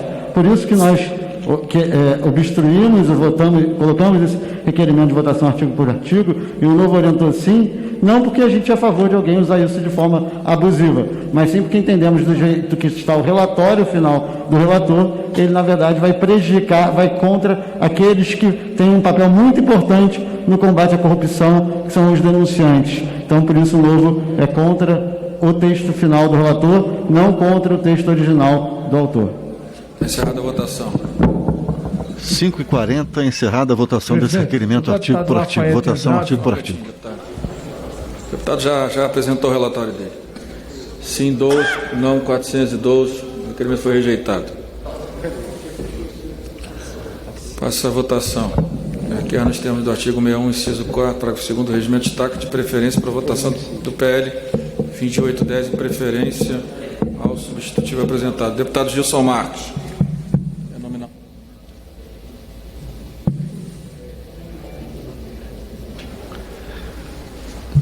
5h41. Presidente, como deputado disse Gilson Marques do Novo. O líder Ganimi, nós temos uma preocupação muito grande com essa alteração do substitutivo. O texto original, ele tinha uma proposta muito boa. Ele simplesmente alterava investigação administrativa para processo administrativo. Com o substitutivo, o deputado Lafayette trouxe duas coisas que nós identificamos ruins. A primeira delas é a lista que ele coloca no artigo, que dá a impressão que exaure as possibilidades da caracterização da denunciação caluniosa. Então ele identifica procedimento investigatório criminal, investigação policial, processo judicial, processo administrativo disciplinar, inquérito civil. Nós entendemos que denunciação caluniosa ela seria específica no caso de instauração de inquérito. No caso de você fazer uma listagem, você corre o risco de estar esquecendo alguma outra nomenclatura e acaba afastando a ocorrência de determinado crime, às vezes, muitas vezes até grave. Outro ponto que eu já falei na orientação anterior é de que você aumentou o leque de possibilidades da caracterização da denunciação caluniosa. Agora parece que estamos tipificando a denunciação difamosa, porque ele está caracterizando também o crime de difamação na denunciação. Denunciação caluniosa agora vai passar a ser também no caso de imputação falsa de infração ético-disciplinar ou de ato improbo, que não são necessariamente crimes. Então, a pessoa que vai lá e identifica e denuncia alguém que comete esse tipo de infração, que, repito, não é crime, vai sofrer uma pena igual àquele outro infrator que acusou alguém de estupro, por exemplo. E o mais importante, a nossa legislação penal, ela precisa estar em harmonia. Ela é complexa e não pode haver desproporcionalidade. Então, alguém que denuncia outra pessoa por um ato improbo, por exemplo, vai poder sofrer uma pena de 2 a 8 anos, incompatível com outros crimes muito mais graves, inclusive da própria denunciação caluniosa, que por ato improbo, por exemplo, pelo simples denunciação que nem gera algum inquérito, conforme o artigo anterior, pode ser condenada. Então, realmente não é proporcional e, por conta disso, nós preferimos que o projeto inicial seja votado e pedimos, por favor, o voto positivo ao nosso PLV. Obrigado. Orientação, PT. Senhor presidente, o que foi apresentado agora pelo deputado é o mesmo motivo que nos leva a votar contrariamente ao PL 1485, a desproporcionalidade. E por manter a nossa coerência, é que nós votamos a favor da proposta do deputado, portanto, a favor da preferência do texto do autor e não do relator. PL. Você está engordando. PL, PSL. Aí você vai ganhar um inimigo do resto da parte. O que você fez? Ele está esperando. PP. Não, estou zoando. PP. PSD. Agora vai juntar. Vai. Saiu 8 quilômetros. MDB. Na saída agora pediu para comer bem. Agora Republicanos. controlar assim. Presidente, o MDB vai orientar não.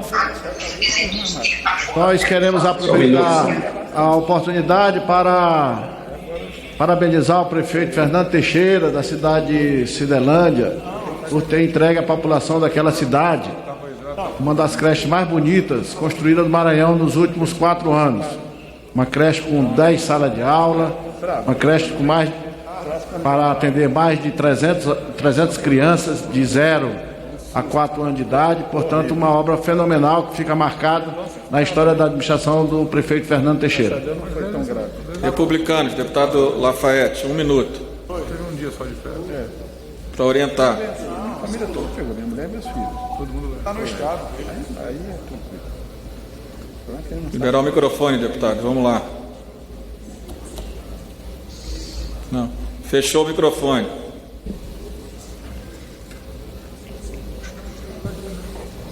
Está fechado. É a primeira vez que você está vendo. Está fechado, deputado. Tem que liberar o microfone. Ele está liberado. Agora está. Agora abriu. Abriu. Tá bom. Presidente, o republicano vota a favor do texto do relator. Por quê? É importante explicar. Existe um conjunto de condutas típicas que foram sendo incorporadas ao nosso arcabouço jurídico que não estavam protegidos antes pela denunciação caluniosa. Quando se fala aqui em improbidade, em ato ímprobo, é ato de improbidade. E você tem que ler o final do texto. É contra alguém sabidamente inocente. É esse que é o crime, é esse que é o tipo. É você instaurar um inquérito, instaurar algum tipo de procedimento contra alguém sabidamente inocente. Então é importante manter esse texto do substitutivo. Essa que é a orientação do republicanos. É o texto do substitutivo. Senhor presidente. Seu líder falar na reunião de líderes amanhã. Vou falar como voto. Como voto, PSDB. Obrigado, presidente. Senhor presidente, o PSDB vota com o texto do relator, não ao destaque de preferência, entende que o projeto substitutivo está melhor. PSB. PSD. PSD vota não, senhor presidente. PSB de bola.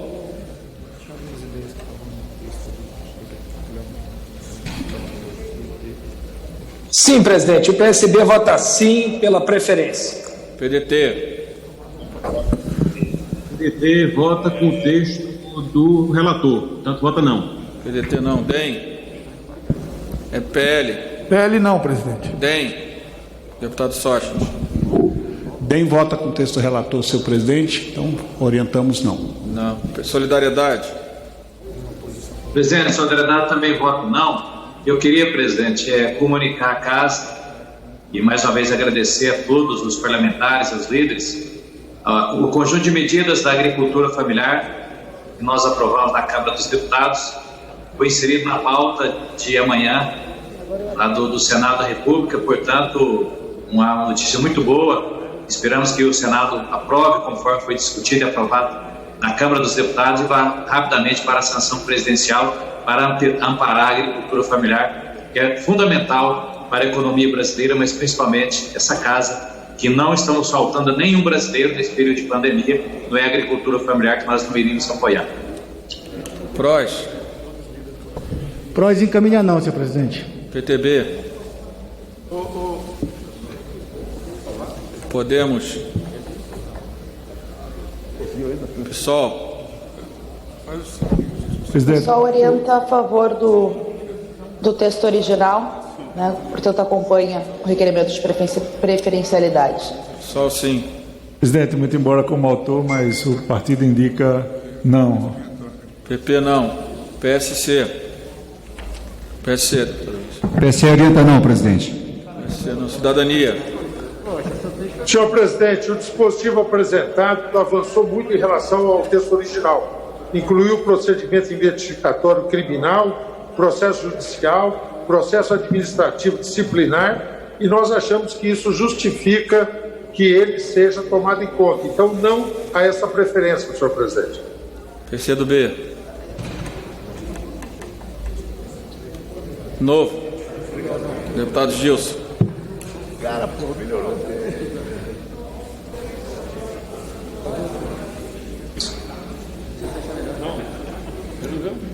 Presidente, só refutando a argumentação do deputado Lafayette, que ele justificou de que a leitura precisa ser feita integral, na medida em que a denunciação seria somente nas hipóteses de sabidamente inocente.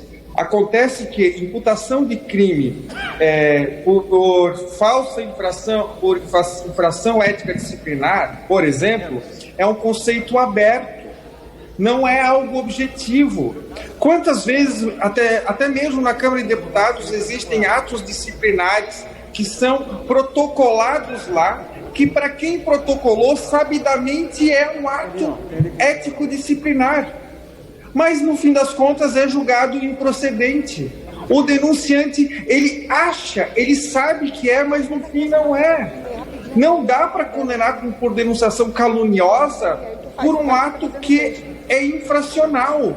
É uma desproporcionalidade muito grande no nosso sistema penal que vai causar uma insegurança jurídica gigantesca. Por isso, nós preferimos o projeto original. Obrigado, deputado. Avante. Patriota. A orientação do Patriota é não, senhor presidente. PV. Presidente Rodrigo, a orientação do Partido Verde é não. para que nós votemos o texto do relator, pelo seguinte motivo. Se o crime de denunciação caluniosa é um crime contra a administração pública, é mover os recursos da administração pública por meio de uma mentira, me parece que é muito parecido você movê-la imputando falsamente um crime, um ato infracional ou um ato ímprobo. Todos eles movem os recursos da administração pública da mesma forma. Portanto, o texto do deputado Lafayette é mais adequado. E queria só dizer também, em relação àquilo que o deputado Gilson trouxe para o debate, que a denunciação caluniosa não acoberta aqueles casos onde há divergência hermenêutica sobre se é ou não um ato infracional. Ela abarca aqueles casos em que o denunciante sabidamente mente, conscientemente leva um fato mentiroso para a administração pública instaurar o inquérito. Portanto, eu não teria essa preocupação externada pelo deputado Gilson. O PV vota não. PCdoB, senhor presidente. PCdoB. O PCdoB vota sim. E queria aqui dizer o seguinte: a ministra Carmen Lúcia acaba de decidir e dar 48 horas para o Ministério da Justiça se explicar acerca desses quase 600 funcionários que constam de um relatório interno do Ministério da Justiça, o que, de certa forma, descumpre a Constituição brasileira do livre direito das pessoas se manifestarem. Então, o governo Bolsonaro, que virou um espião dos trabalhadores, que virou um espião dos democratas, que se colocam como antifascistas, precisa agora se explicar ao Supremo Tribunal Federal. Muito obrigada.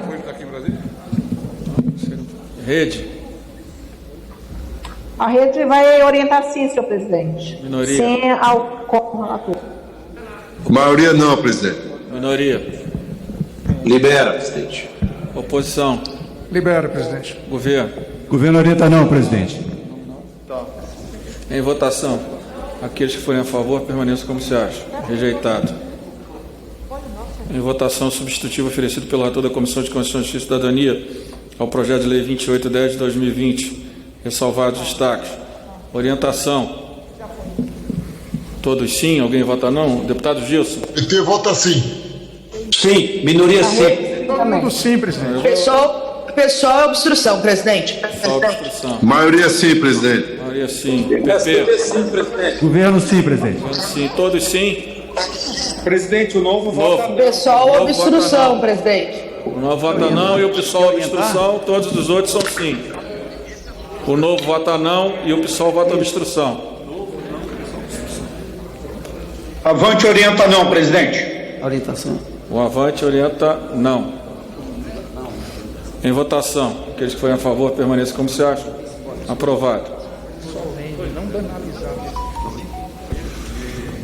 Em votação, redação final. Aqueles que forem pela aprovação, permaneçam como se acham. Aprovado. A matéria vai ao Senado Federal.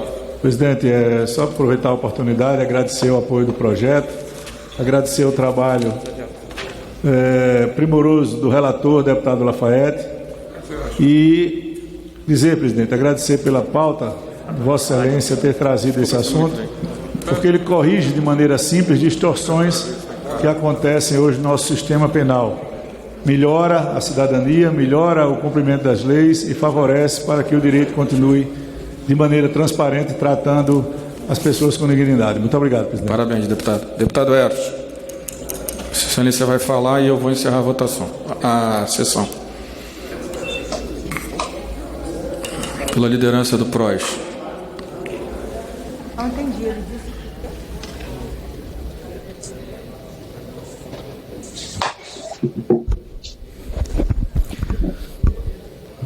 Senhor presidente, nobres colegas, deputadas, deputados, amigos que nos acompanham pelos meios de comunicação, primeiramente gostaria de saudar os sacerdotes, os padres. Hoje é o dia do padre e queria aqui mencionar alguns que são importantes nessa nossa luta em defesa da vida, como o padre Jonas, da Canção Nova, padre Eduardo, da Século XXI, Frei Hans, da Fazenda da Esperança, padre Henrique, da Aliança de Misericórdia, padre Delton, padre Manuel, padre Admilson, padre Gilson, que celebram sempre conosco também na comunidade Mundo Novo.